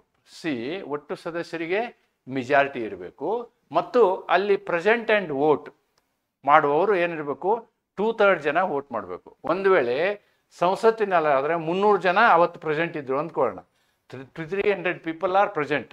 ಸೊ 3/2 ಅಂದ್ರೆ ಎಷ್ಟು ಜನ ವೋಟ್ ಹಾಕ್ಬೇಕು, 200 ಪೀಪಲ್ ಶುಡ್ ವೋಟ್. ಅವಾಗೇನಾಯಿತು, ಇದು 2/3 ಆಯಿತು. ಆದರೆ ಇಷ್ಟೇ ಆದರೆ ಸಾಕಾಗೋದಿಲ್ಲ. ನಾವು 543 ಇದ್ದೀವಿ. 543 ಡಿವೈಡೆಡ್ ಬೈ 2 ಅಂದರೆ ಎಷ್ಟಾಗುತ್ತೆ, 2 2s 4, 2 7s 2 3s ಅಂದರೆ 273 ಜನರು. ಅಂದರೆ ಟೋಟಲ್ ಎಷ್ಟು ಜನ ವೋಟ್ ಹಾಕಬೇಕು, 273 + 1 ಇಷ್ಟು ಜನ ವೋಟ್ ಹಾಕಿದರೆ ಮಾತ್ರ ಅದು ಏನಾಗುತ್ತೆ, ಅಪ್ರೂವ್ ಆಗುತ್ತೆ. ಅದೇ ಥರನಾಗಿ ರಾಜ್ಯಸಭೆಯಲ್ಲಿ ಆದರೂ ಅಷ್ಟೇ, ಅಲ್ಲಿ ನಮಗೆ ಅರೌಂಡ್ 240 250 ಹಿಂಗಿರ್ತಾರೆ. ಇದರಲ್ಲಿ ಕೂಡ ಇದೇ ಕ್ಯಾಲ್ಕುಲೇಷನ್. ಹಾಜರಿರುವಲ್ಲಿ 3/2 ವೋಟ್ ಹಾಕಿರಬೇಕು. ಮತ್ತು ಟೋಟಲ್ ಮೆಂಬರ್ಶಿಪ್ಪಲ್ಲಿ ಅರ್ಧಕ್ಕಿಂತ ಜಾಸ್ತಿ ಕೌಂಟ್ ಆಗಿರ್ಬೇಕು ಅದು ವೋಟು. ಇಲ್ಲಿ ಬರೀ 200 ಜನ ಹಾಕಿದ್ರೆ ಆಗೋದಿಲ್ಲ, 273 ಜನ ಪ್ಲಸ್ ವೋಟ್ ಹಾಕಿದರೆ ಮಾತ್ರ ಅದು ಅಪ್ರೂವ್ ಆಗುತ್ತೆ, ಇಲ್ಲಾಂದರೆ ಅಪ್ರೂವ್ ಆಗೋದಿಲ್ಲ ಅಂತ ಅದರ ಅರ್ಥ. To continue emergency, parliament must approve it every 6 months using the same special majority. If parliament does not approve the proclamation within 1 month it becomes invalid. ನೋಡಿ, ಒಂದು ವೇಳೆ ಸಂಸತ್ ಅಪ್ರೂವ್ ಮಾಡಲಿಲ್ಲ ಅಂದರೆ 1 ತಿಂಗಳ ಒಳಗಡೆ ಅದು ಆಟೋಮೆಟಿಕ್ ಆಗಿ ಈ ಒಂದು ಏನು ತುರ್ತು ಪರಿಸ್ಥಿತಿ ಏನು ಡಿಕ್ಲರೇಷನ್ ಇದೆಯಲ್ಲ ಅದು ಬಿದ್ದು ಹೋಗುತ್ತೆ. ಅದನ್ನೇ ನಾನಿಲ್ಲಿ ನಿಮಗೆ ಕನ್ನಡದಲ್ಲಿ ಎಕ್ಸ್ಪ್ಲೇನ್ ಮಾಡಿದ್ದೀನಿ. Same thing I have told here. Now I will go to the next concept.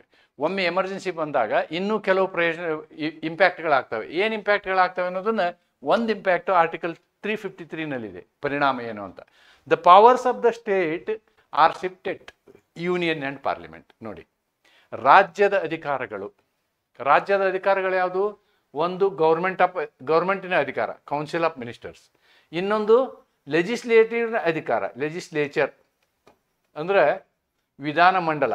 ಈ ಎರಡೂ ಅಧಿಕಾರಗಳೇನಾಗ್ತವೆ, ಕೌನ್ಸಿಲ್ ಆಫ್ ಮಿನಿಸ್ಟರ್ ಅಧಿಕಾರ ಕೌನ್ಸಿಲ್ ಸೆಂಟ್ರಲ್ಗೆ ಹೋಗುತ್ತೆ, ಲೆಜಿಸ್ಲೇಟಿವ್ ಅಧಿಕಾರ ಪಾರ್ಲಿಮೆಂಟ್ಗೆ ಹೋಗುತ್ತೆ. ಅಂದರೆ ಸಿದ್ದರಾಮಯ್ಯ ಅವರ ಅಧಿಕಾರ ಮೋದಿಯವರಿಗೆ ಹೋಗುತ್ತೆ ಮತ್ತು ನಮ್ಮ ವಿಧಾನ ಮಂಡಲದ ಅಧಿಕಾರ ಸಂಸತ್ತಿಗೆ ಹೋಗುತ್ತೆ. ಶಾಸನ ಮಾಡುವಂಥ ಅಧಿಕಾರ.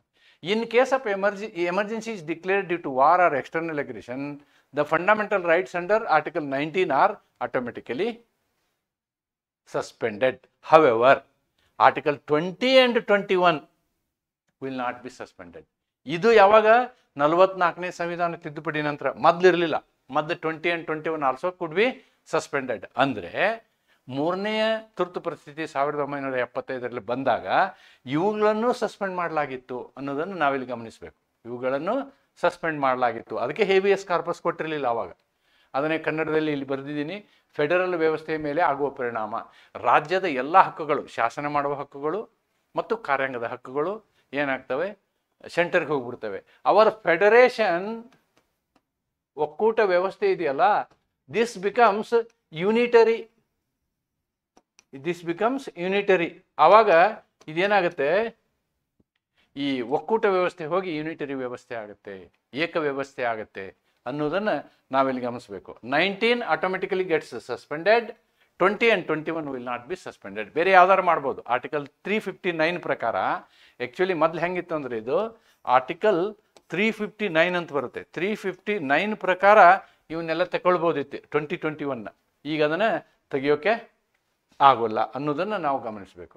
Then yes, now I am coming to what the amendments Indira Gandhi has done during what period, during emergency period. 1975ರಲ್ಲಿ ಏನು ತುರ್ತು ಪರಿಸ್ಥಿತಿ ಇತ್ತಲ್ಲ, ತುರ್ತು ಪರಿಸ್ಥಿತಿಯ ಸಮಯದಲ್ಲಿ ಅನೇಕ ತಿದ್ದುಪಡಿಗಳನ್ನು ಮಾಡಿದರು. ಅದರಲ್ಲಿ ಪ್ರಮುಖವಾಗಿ ಈ ದುರುಪಯೋಗಕ್ಕೆ ಸಂಬಂಧಪಟ್ಟಂತಹ ತಿದ್ದುಪಡಿಗಳ ಚರ್ಚೆಯನ್ನು ನಾನಿಲ್ಲಿ ನಿಮಗೆ ಮಾಡಲಿಕ್ಕೆ ಇಷ್ಟಪಡ್ತೀನಿ.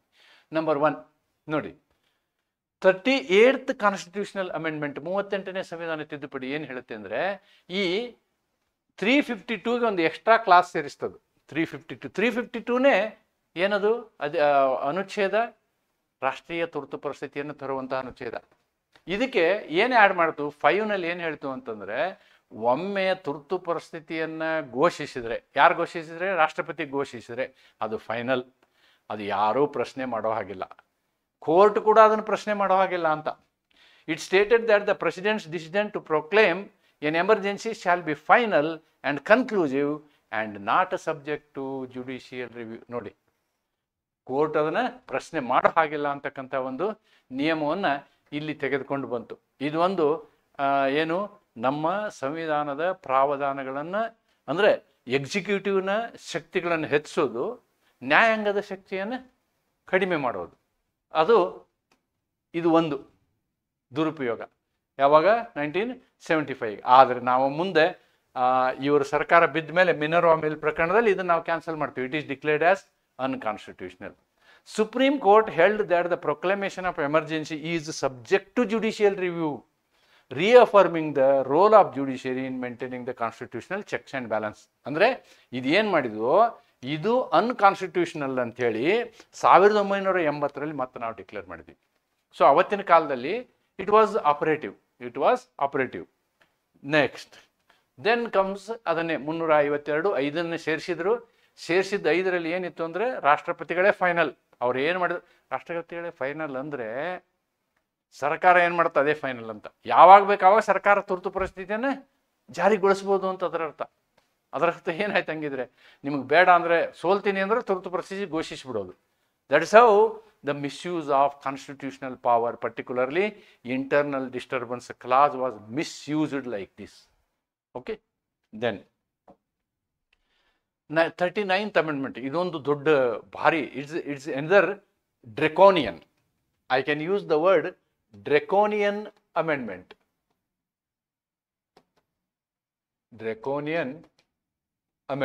ಏನು ಡ್ರೆಕೋನಿಯನ್ ಅಮೆಂಡ್ಮೆಂಟ್ ಅಂತ ಯಾಕೆ ನಾನು ಶಬ್ದ ಯೂಸ್ ಮಾಡ್ತೀನಿ ಅಂದರೆ, ಅದನ್ನು ಓದಿದ ಮೇಲೆ ಗೊತ್ತಾಗುತ್ತೆ ನಿಮಗೆ. 39ನೇ ಸಂವಿಧಾನ ತಿದ್ದುಪಡಿಯಲ್ಲಿ, ಅದು 1975 ತುರ್ತು ಪರಿಸ್ಥಿತಿಯ ಸಮಯದಲ್ಲಿ ಏನು ಮಾಡಿದರು, excluded election disputes of top leaders. ಯಾರ್ಯಾರು, prime minister, speaker, vice president ಮತ್ತು ಪ್ರೆಸಿಡೆಂಟ್, ಪ್ರಧಾನಮಂತ್ರಿಗಳು, ಸಭಾಪತಿಗಳು, ಉಪರಾಷ್ಟ್ರಪತಿ ಮತ್ತು ರಾಷ್ಟ್ರಪತಿ, ಇವರ ವಿಷಯದಲ್ಲಿ ಯಾವುದೇ ಇಲೆಕ್ಷನ್ ಪಿಟಿಷನ್ ಫೈಲ್ ಮಾಡೋಂಗಿಲ್ಲ. ಸಾಮಾನ್ಯವಾಗಿ RPA ಪ್ರಕಾರ ಇಲೆಕ್ಷನ್ ಆದಮೇಲೆ ಇಲೆಕ್ಷನ್ನಲ್ಲಿ ಏನಾದರೂ ಈ ರೀತಿಯಾದಂಥ ಕರಪ್ಟ್ ಪ್ರಾಕ್ಟೀಸ್ ನಡೆದರೆ ನೀವು ಇಲೆಕ್ಷನ್ ಪೆಟಿಷನ್ ಹಾಕ್ಬೋದು, ಹೈಕೋರ್ಟಿಗೆ ನೇರವಾಗಿ ಹಾಕ್ಬೋದು. That is the provision available. ಆದರೆ ಯಾರು ಪ್ರಧಾನಮಂತ್ರಿ ಆಗ್ತಾರೆ, ಯಾರು ಸಭಾಪತಿ ಆಗ್ತಾರೆ, ಯಾರು ಉಪರಾಷ್ಟ್ರಪತಿ ಆಗ್ತಾರೆ, ಯಾರು ರಾಷ್ಟ್ರಪತಿ ಆಗ್ತಾರೆ, ಇವ್ರ ಮೇಲೆ ಮಾತ್ರ ಆ case ಹಾಕಂಗಿಲ್ಲ.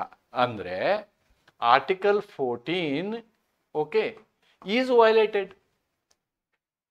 Equal protection of loss and equality before law. Equality before law was violated. ಅಂದರೆ ಪ್ರಧಾನಮಂತ್ರಿಗೆ ಒಂದು ಕಾನೂನು, ಬೇರೆ ಎಂ ಪಿಗೆ ಒಂದು ಕಾನೂನು. ನೋಡಿ, ಎಂ ಪಿ ಆಗಿ ಎಲೆಕ್ಟ್ ಆಗಬೇಕಾದ್ರೆ ಅವ್ಯವಹಾರ ನಡೆದಿರ್ತದೆ, ದುರ್ವ್ಯವಹಾರ ನಡೆದಿರ್ತದೆ, ದುರುಪಯೋಗ ನಡೆದಿರ್ತದೆ. ಅವನು ಆಮೇಲೆ ಪ್ರಧಾನಿ ಆಗಿಬಿಟ್ನಂದ್ರೆ ಈ ದುರುಪಯೋಗ ಇದೆಯಲ್ಲ, ಇದು ಮಾಯ ಆಗಿಬಿಡುತ್ತಾ? ಅದಕ್ಕೆ they wanted to create a separate court. Instead the authority decided that these election disputes was vested solely in a body appointed by the parliament. ಸತ್ತು ಒಂದು ಹೊಸ ಬಾಡಿ ಮಾಡಿ ಅವರಿಗೆ ಅದನ್ನು ಕೊಡ್ತದೆ ಎಲೆಕ್ಷನ್ ಡಿಸ್ಪ್ಯೂಟ್ ಚರ್ಚೆ ಮಾಡಲಿಕ್ಕೆ. So it will discuss its own case.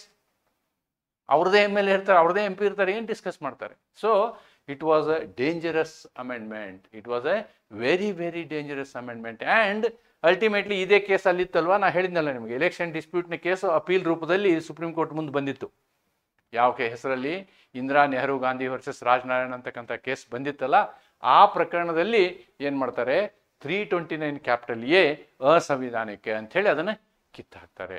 ನೋಡಿ, ಇದನ್ನು ಕಿತ್ತು ಹಾಕಿ ಅದೇ ಸಂದರ್ಭದಲ್ಲಿ ಇದನ್ನು ಕಿತ್ತು ಹಾಕ್ತಾರೆ. This is another thing. ಅದನ್ನೇ ಕನ್ನಡದಲ್ಲಿ ಬರೆದಿದ್ದೀನಿ. ಅಂದರೆ ಇವರುಗಳಿಗೆ ವಿಮುಕ್ತಿ, ಇವರಿಗೆ ಯಾವುದೇ ಎಲೆಕ್ಷನ್ ಪಿಟಿಷನ್ನು ಕೋರ್ಟ್ ಮುಖಾಂತರ, ಹೈಕೋರ್ಟು ಮೂಗು ತೋರಿಸೋ ಹಾಗಿಲ್ಲ ಅಂತಕ್ಕಂಥ ಏನು ತಿದ್ದುಪಡಿ ಮಾಡಿದ್ರು ಅದು ಮತ್ತೆ ಮುಂದುವರೆದು ಕೋರ್ಟ್ ಅದನ್ನು ಏನು ಮಾಡ್ತದೆ, ನಲಿಫೈ ಮಾಡುತ್ತೆ.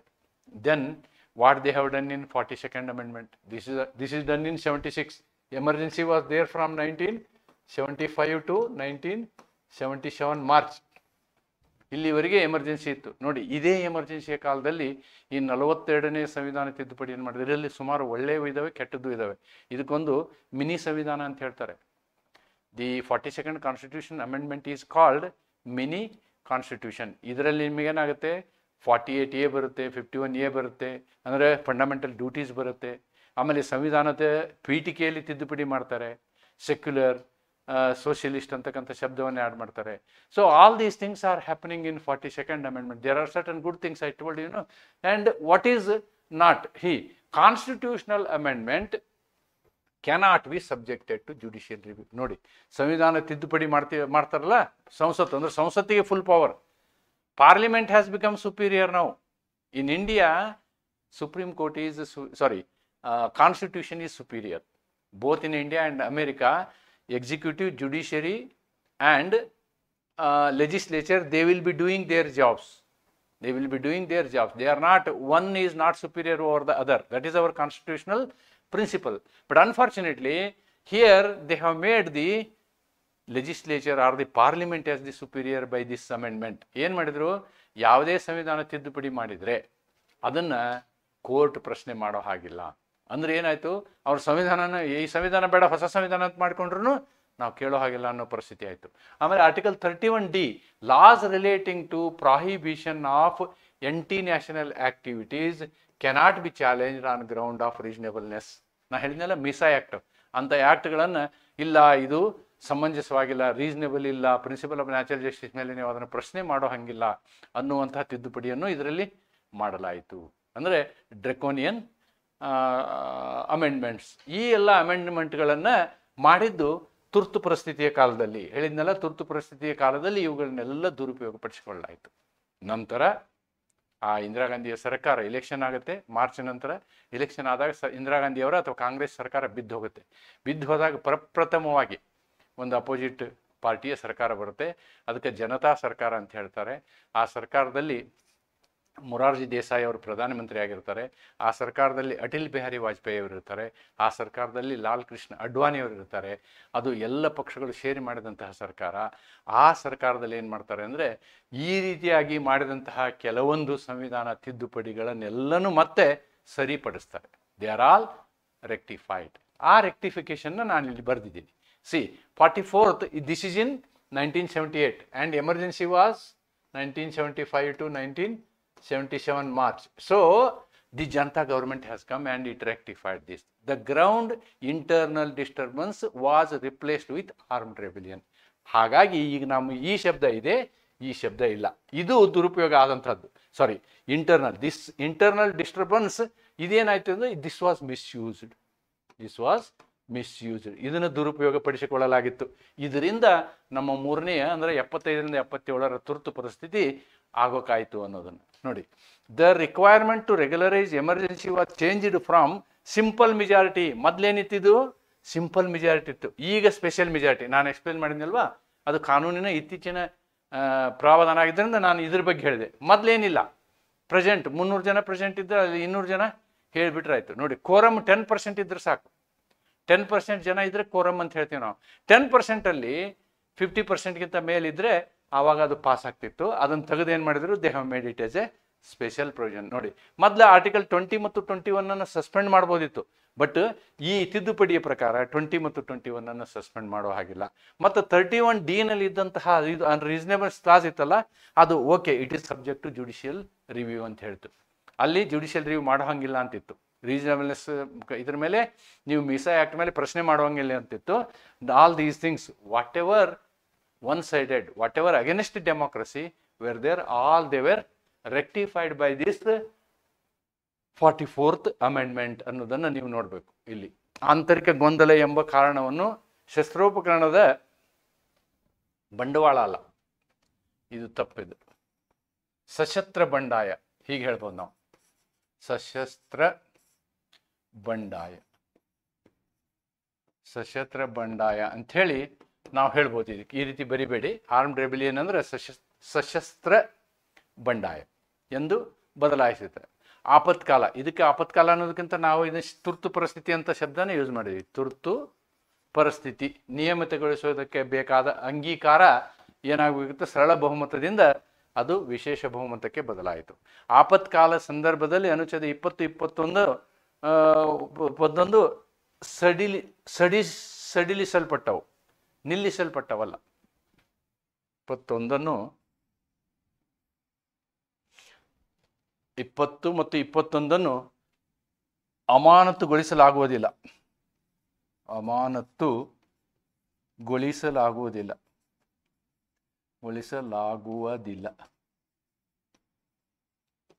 ಅಂಥೇಳಿ ಹೇಳ್ಬೋದು ನಾವು. ಆಮೇಲೆ 31D ಯಲ್ಲಿ ಬರುವ ಕಾನೂನುಗಳು ನ್ಯಾಯ ಪರಿಶೀಲನೆಗೆ ಒಳಗೊಳ್ತವೆ. ಅಂದರೆ ನೀವೇನು ಇಂಟರ್ನಲ್ ಸೆಕ್ಯೂರಿಟಿ ಲಾಸ್ ಮಾಡ್ತೀರಲ್ವಾ, ಡಿಟೆನ್ಷನ್ ಲಾಸ್, ಅವನ್ನು ಕೂಡ ನಾವೇನು ಮಾಡ್ಬೋದು, ಜುಡಿಷಿಯಲ್ ರಿವ್ಯೂ, ನ್ಯಾಯಿಕ ಪರಿಶೀಲನೆಗೆ ಒಳಪಡಿಸಬಹುದು ಅನ್ನೋದನ್ನು ನಾವು 44ನೇ ಸಂವಿಧಾನ ತಿದ್ದುಪಡಿಯಲ್ಲಿ ಮಾಡಿ, ಅಂದರೆ 37, 38, 42ರಲ್ಲಿ ಏನು ಸಮಸ್ಯೆಗಳನ್ನು ಮಾಡಿದ್ರೋ ಅವೆಲ್ಲವನ್ನು ನಾವೇನು ಮಾಡಿದ್ವಿ, ರೆಕ್ಟಿಫೈ ಮಾಡಿ. ಕೆಲವೊಂದನ್ನು ಇವರು ರೆಕ್ಟಿಫೈ ಮಾಡಲಿಲ್ಲ, ಆಮೇಲೆ ಸುಪ್ರೀಂ ಕೋರ್ಟ್ ಅವನ್ನು ರೆಕ್ಟಿಫೈ ಮಾಡ್ತು. Those things which were not rectified here, they were rectified by the supreme court in the subsequent cases ಅನ್ನೋದನ್ನು ಕೂಡ ನಾವು ನೋಡ್ಬೋದು. This is all about the entire history of our national emergency. And with this we can see to some case laws. One case law is this one only. By and large ನಾನು explain ಮಾಡಿದ್ದೀನಿ ಈ case ಲಾನ. ಏನಿದು, the supreme court later struck down parts of article 39th amendment and Article 329A in a landmark case called Indira Nehru Gandhi versus Raj Narayan 1975, stating that free and fair elections are part of the basic structure of the Constitution. ನೀವು ದುರುಪಯೋಗ ಮಾಡಿ, ಹಣದ ದುರುಪಯೋಗ ಮಾಡಿ, ಭ್ರಷ್ಟಾಚಾರ ಮಾಡಿ ಗೆಲ್ಲಕ್ಕಾಗಲ್ಲ. Election ಹೆಂಗಿರಬೇಕು, free and fair ಇರಬೇಕು, ನ್ಯಾಯಯುತವಾಗಿ ಎಲೆಕ್ಷನ್ ನಡಿಬೇಕು. ಮತ್ತು ಯಾವುದೇ ಒತ್ತಡದಿಂದ ಅಥವಾ ಹಣಕಾಸಿನ ಬಲದಿಂದ, ಹಣದ ಬಲದಿಂದ ಅಥವಾ ಮಸಲ್ ಬಲದಿಂದ ಇದರಿಂದ ಎಲೆಕ್ಷನ್ ನಡಿಬಾರ್ದು ಅಂತಕ್ಕಂಥದ್ದನ್ನು ಈ ಪ್ರಕರಣದಲ್ಲಿ ಹೇಳಲಾಗುತ್ತದೆ. ಅಷ್ಟೇ ಅಲ್ಲ, 329A ನೀವೇನೇನು ಸ್ಪೆಷಲ್ ಮಾಡಿದಿರಲ್ವಾ, ಪ್ರೈಮ್ ಮಿನಿಸ್ಟರು, ಸ್ಪೀಕರು, ಆಮೇಲೆ ವೈಸ್ ಪ್ರೆಸಿಡೆಂಟು, ಇವ್ರದ್ದೆಲ್ಲ ನ್ಯಾಯಿಕ ರಿವ್ಯೂ ಮಾಡೋಂಗಿಲ್ಲ ಅಂತ ಹೇಳಿದಿರಲ್ವಾ, ದಟ್ ಈಸ್ ಕ್ಯಾನ್ಸಲ್ಡ್. ಓಕೆ, ಅದು ಇಂದಿರಾ ನೆಹರು ಪ್ರಕರಣ, draconian. This is a historical judgment. ಯಾಕೆ ಹಿಸ್ಟಾರಿಕಲ್ ಅಂತ ಹೇಳ್ತೀನಿ ಅಂದ್ರೆ, ನಾನು ಈ ಜಡ್ಜ್ಗಳು 5 ಜನ ಜಡ್ಜು 5-0 ಜಡ್ಜ್ಮೆಂಟ್ ಕೊಟ್ಟಿದ್ದಾರೆ. 5-0, ಯಾವುದು ಭಿನ್ನಮತ ಇಲ್ಲ. ಒಂದು. ಎರಡನೇದ್ದು, ಇದರಲ್ಲಿ 4 ಜನ ಜಡ್ಜಿಗಳು ಕೇಶವಾನಂದ ಭಾರತಿ ಪ್ರಕರಣದಲ್ಲಿ ಸರ್ಕಾರದ ಪರವಾಗಿ ಜಡ್ಜ್ಮೆಂಟ್ ಕೊಟ್ಟಿದ್ರು. ಆ ಕೊಟ್ಟಂತಹ, ಇನ್ಕ್ಲೂಡಿಂಗ್ ಚಂದ್ರಚೂಡ್ ಅವರು, ಸರ್ಕಾರದ ಪರವಾಗಿ ಜಡ್ಜ್ಮೆಂಟ್ ಕೊಟ್ಟಂಥವರು ಈ ಇಂದಿರಾ ಗಾಂಧಿಯವರ ಈ ಒಂದು ನಡೆಯನ್ನು ನೋಡಿ ಅನಿಸ್ತು, ಇಲ್ಲ ಬೇಸಿಕ್ ಸ್ಟ್ರಕ್ಚರ್ ಅಂತ ಹೇಳಿ ನಾವು ಕೇಶವಾನಂದ ಭಾರತಿ ಮಾಡಿದ್ದೀವಿ, ಅದು ಸರಿಯಾದದ್ದೇ ಅನ್ನೋದನ್ನು ಈ ಪ್ರಕರಣದಲ್ಲಿ ಹೇಳ್ತಾರೆ ಅವರು. And all these things are struck down on the principle of basic structure theory only. ಸಂವಿಧಾನದ ಮೂಲ ತತ್ವದ ಆಧಾರ ಏನು, ನಾವು ಆ ಒಂದು ತತ್ವವನ್ನು ಅನುಸರಿಸಬೇಕು ಅಂತ ಹೇಳಿ ಕೇಶವಾನಂದ ಭಾರತಿಯಲ್ಲಿ ಹೇಳಿದ್ದೀವಲ್ಲ, ಆ ಪ್ರಕರಣದ ಶಕ್ತಿಯನ್ನಿಟ್ಕೊಂಡು ಇವುಗಳನ್ನು ಏನು ಮಾಡ್ತು, ಅಸಂವಿಧಾನಿಕ, they are against the basic structure of the constitution ಅಂತೇಳಿ ಇದರಲ್ಲಿ ಹೇಳ್ತು. This is what is told. Then second case is the ADM Jabalpur versus Shivkant Shukla. ನಾನು ಯಾಕೆ ಈ ಪ್ರಕರಣ ತಗೊಂಡಿದ್ದೀನಿ, ಎರಡನೇ ಪ್ರಕರಣ ಅಂತಂದರೆ, ತುರ್ತು ಪರಿಸ್ಥಿತಿಯ ಕಾಲದಲ್ಲಿ ಇದು ಜಜ್ಮೆಂಟ್ ಆಗುತ್ತೆ. ತುರ್ತು ಪರಿಸ್ಥಿತಿಯ ಕಾಲದಲ್ಲಿ ಸುಮಾರು ಜನರನ್ನು ಅರೆಸ್ಟ್ ಮಾಡಲಾಗಿರುತ್ತೆ. During the emergency 1975 to 77, the question arose whether the fundamental rights of citizens, especially the right of life and personal liberty, could be suspended during the proclaimed emergency. ತುರ್ತು ಪರಿಸ್ಥಿತಿ ಇರುವ ಕಾಲದಲ್ಲಿ ಇದನ್ನು 21 ನಾವು ಅಮಾನತುಗೊಳಿಸಬಹುದೇ ಎನ್ನುವಂತಹ ಪ್ರಶ್ನೆ ಇಲ್ಲಿ ಬಂತು. ಯಾಕೆ ಬಂತು ಅಂದರೆ, ಸಾವಿರಾರು ಜನ ರಾಜಕೀಯ ಅರೆಸ್ಟನ್ನು ಮಾಡಲಾಗಿತ್ತು. Issue. What is the issue? Whether a person can approach the courts to seek remedy if their right to life and personal liberty is denied during the emergency. What is personal liberty? ನೀವು ಜೈಲಲ್ಲಿ ಹಾಕಿದಿರಲ್ಲ, ಆವಾಗ ನಿಮ್ಮ personal liberty ಹೋಗುತ್ತೆ during emergency. Specifically when the government detains persons under preventive detention act without trial. ನಾ ಹೇಳಿದ್ನಲ್ವಾ, ಅವ್ರುಗಳನ್ನು ನಾವೇನು ಮಾಡ್ತೀವಿ, preventive detention ಆ್ಯಕ್ಟ್ನಲ್ಲಿ ಇಡ್ತೀವಿ. Detention ತಡೆಯಾಜ್ಞೆ ಜೈಲು. ತಡೆಯಾಜ್ಞೆ ಜೈಲು ಅಂದರೆ, ತಡೆಯಾತಿ ಜೈಲು ಅಂದರೆ ಇವರು ಹೊರಗಿದ್ದುಬಿಟ್ರೆ ಏನೋ ತೊಂದರೆ ಮಾಡ್ತಾರೆ ದೇಶಕ್ಕೆ ಅಂತ. ಕೆಲವು ಜನ ಇರ್ತಾರೆ, ರೌಡಿ ಶೀಟರ್ಸ್ ಇದ್ದರೆ ಏನಾರು ಸ್ಟ್ರೈಕ್ ಆಗುತ್ತೆ ಅಂದರೆ ಫಸ್ಟೇ ಅವ್ನು ಒಳಗೆ ಹಾಕ್ಬಿಡ್ತಾರೆ, ಅದಕ್ಕೆ ಡಿಟೆನ್ಷನ್ ಅಂತ ಹೇಳ್ತಾರೆ. ಏನು ಕಾರಣ ಹೇಳೋದಿಲ್ಲ ಅದಕ್ಕೆ.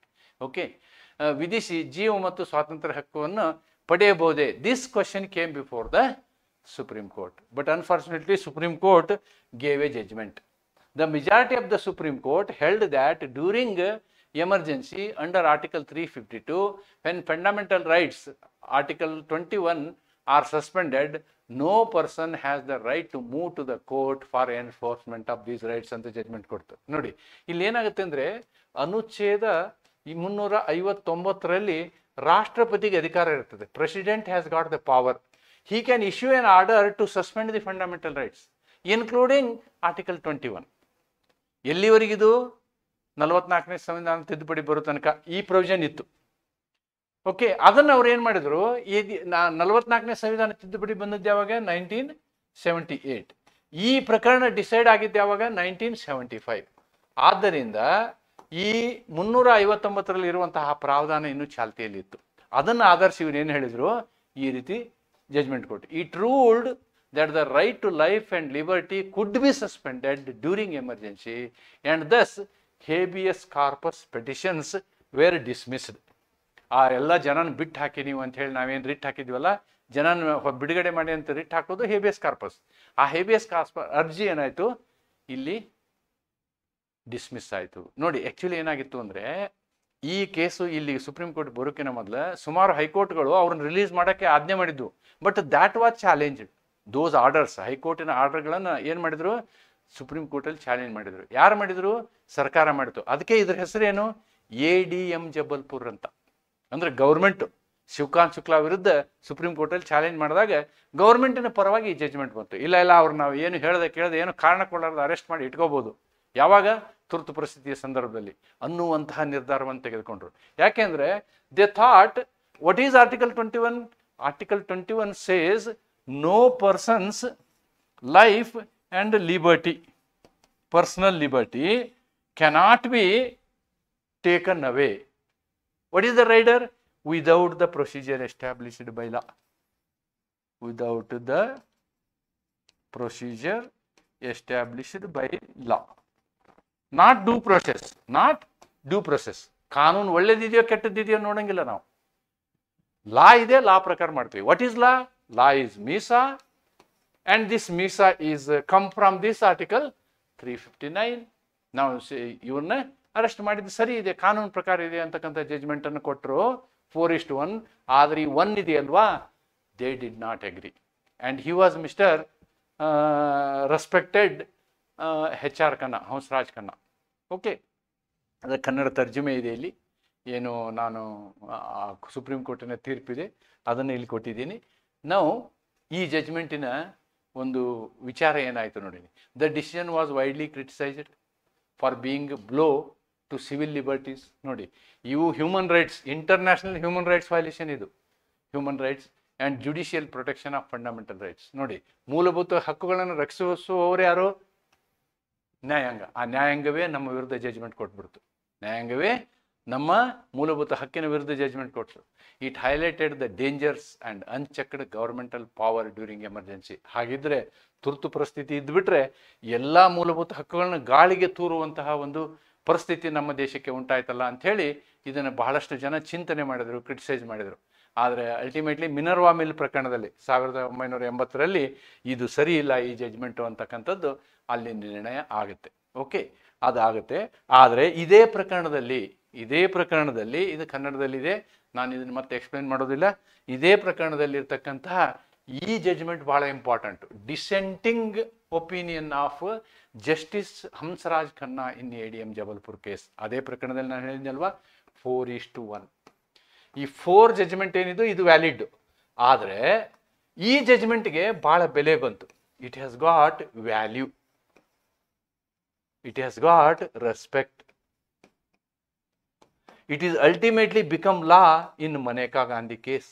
ಮನೇಕಾ ಗಾಂಧಿ ಕೇಸ್ ಯಾವುದು ಇಲ್ಲಿ ಸಾಧಿಸ್ಲಿಕ್ಕಾಗಲಿಲ್ವೋ ಅದನ್ನು ನಾವು ಮನೇಕಾ ಗಾಂಧಿ ಪ್ರಕರಣದಲ್ಲಿ ಸಾಧಿಸಿದ್ವಿ. ಏನು HR ಖನ್ನಾ ಏನು ಹೇಳಿದರು? HR Khanna was the lone dissenting judge in the majority verdict of the Supreme Court during the emergency case. His key points are here. Fundamental rights must be protected even during emergency. ಮೂಲಭೂತ ಹಕ್ಕುಗಳು ತುರ್ತು ಪರಿಸ್ಥಿತಿಯಲ್ಲೂ ರಕ್ಷಣೆ ಆಗಬೇಕು. Number 1, the right to life and personal liberty under Article 21 is a most basic right and cannot be suspended under any circumstances. Life ಮತ್ತು personal ಲಿಬರ್ಟಿನ ಯಾವುದೇ ಸಂದರ್ಭದಲ್ಲಿಯೂ ಕಿತ್ಕೊಳ್ಳೋಕ್ಕಾಗೋದಿಲ್ಲ. The judiciary must act as a protector against misuse of power by the executive, ensure safeguarding citizens' rights. ನೋಡಿ, ನಾಗರಿಕ ಹಕ್ಕುಗಳನ್ನು ರಕ್ಷಿಸುವಂಥದ್ದು ಅತಿ ಮೂಲಭೂತವಾದಂತಹ ನ್ಯಾಯಾಂಗದ ಕರ್ತವ್ಯ. ಅದನ್ನು ನಾವು ಮಾಡಬೇಕು ಅಂತ ಹೇಳಿದರು. Rejecting habeas corpus petitions would open the door for arbitrary detention. ಯಾರನ್ನ ಬೇಕಾದ್ರೂ ಒಳಗೆ ಹಾಕ್ಬೋದು. ನಿರಂಕುಶವಾದಂತಹ ಅಧಿಕಾರ and misuse of state power. ಆದ್ದರಿಂದ ಅವರು ಅಧಿಕಾರದ ದುರುಪಯೋಗ ಮಾಡ್ಬೋದು. Which is neither morally nor constitutionally justiciable. ಇದು ನೈತಿಕವಾಗಿ ಆಗಲಿ ಸಂವಿಧಾನಿಕ ರೀತಿಯಲ್ಲಾಗಲೂ ಇದಕ್ಕೆ ಯಾವುದೇ ಮನ್ನಣೆ ಇಲ್ಲ. Courts must remain vigilant defenders of individuals liberty and must not abdicate their responsibility even in times of emergency. ಇವರು ತಮ್ಮಲ್ಲಿರ್ತಕ್ಕಂಥ ಹಕ್ಕುಗಳನ್ನು ತ್ಯಾಗ ಮಾಡಿಬಿಡಬಾರ್ದು. ಯಾರು? ನ್ಯಾಯಾಲಯಗಳು. ನ್ಯಾಯಾಲಯಗಳಿಗೆ ಒಂದು ಹಕ್ಕಿದೆ, ಏನು? ಅಧಿಕಾರ ಇದೆ ಈ ಮೂಲಭೂತ ಹಕ್ಕುಗಳನ್ನು ರಕ್ಷಿಸುವಂಥದ್ದು. ಆದರೆ ನ್ಯಾಯಾಲಯದವರು ನಾವೇ ನಮ್ಮ ಈ ಮೂಲಭೂತ ಹಕ್ಕು ರಕ್ಷಿಸುವಂತಹ ಈ ಪವಿತ್ರ ಅಧಿಕಾರವನ್ನು ನಾವು ತ್ಯಜಿಸಿಬಿಟ್ರೆ ಹೇಗೆ ಅಂಥೇಳಿ ಏನು ಮಾಡ್ತಾರೆ ಇಲ್ಲಿ ADM ಜಬಲ್ಪುರ್ ಪ್ರಕರಣದಲ್ಲಿ HR ಖನ್ನಾ ಅವರು ತಮ್ಮ ತೀರ್ಪನ್ನು ಕೊಡ್ತಾರೆ. ಅದನ್ನು ನಾನಿಲ್ಲಿ ಕನ್ನಡದಲ್ಲಿ ಬರೆದಿದ್ದೀನಿ. ಮೂಲಭೂತ ಹಕ್ಕುಗಳು ಆಪತ್ಕಾಲದಲ್ಲಿ ಕೂಡ ರಕ್ಷಣೆ ಪಡೆಯಬೇಕಾಗಿದೆ. ಜೀವನ ಮತ್ತು ವ್ಯಕ್ತಿಗತ ಸ್ವಾತಂತ್ರ್ಯದ ಹಕ್ಕು ಒಂದು ಅತಿ ಮೂಲಭೂತ ಹಕ್ಕು ಮತ್ತು ಅದನ್ನು ಯಾವುದೇ ಸರ್ಕಾರ ಯಾವುದೇ ಸಂದರ್ಭದಲ್ಲಿ ತಡೆಯಲಾಗದು. ಸರ್ಕಾರದ ದುರ್ಬಳಕೆಯನ್ನು ತಡೆಯಲೆಯೂ ನ್ಯಾಯಾಲಯವು ಹಕ್ಕುಪೂರ್ವಕ ಕ್ರಮ ಕೈಗೊಳ್ಳಬೇಕು. ಹೇಬಿಯಸ್ ಕಾರ್ಪಸ್ ಅರ್ಜಿಗಳನ್ನು ತಿರಸ್ಕರಿಸುವುದು, ಅಧಿಕಾರದ ದುರುಪಯೋಗಕ್ಕೆ ದಾರಿ ತೆರೆದಿಡುವುದು ಮತ್ತು ಇದು ನೈತಿಕವಾಗಿ ಮತ್ತು ಸಂವಿಧಾನಾತ್ಮಕವಾಗಿ ಸರಿಯಲ್ಲ ಎಂದು ಹೇಳಿದರು. ನ್ಯಾಯಾಲಯಗಳು ಪ್ರಜೆಗಳ ಹಕ್ಕುಗಳ ರಕ್ಷಕನಾಗಿ ನಿಂತಿರಬೇಕು ಮತ್ತು ಯಾವುದೇ ಸಂದರ್ಭದಲ್ಲಿಯೂ ಜನತೆಯ ಜೀವನ ಮತ್ತು ಸ್ವಾತಂತ್ರ್ಯದ ರಕ್ಷಣೆಯಿಂದ ತಪ್ಪಿಸಿಕೊಳ್ಳಬಾರದು. ರಕ್ಷಣೆಯ ಹೊಣೆಯಿಂದ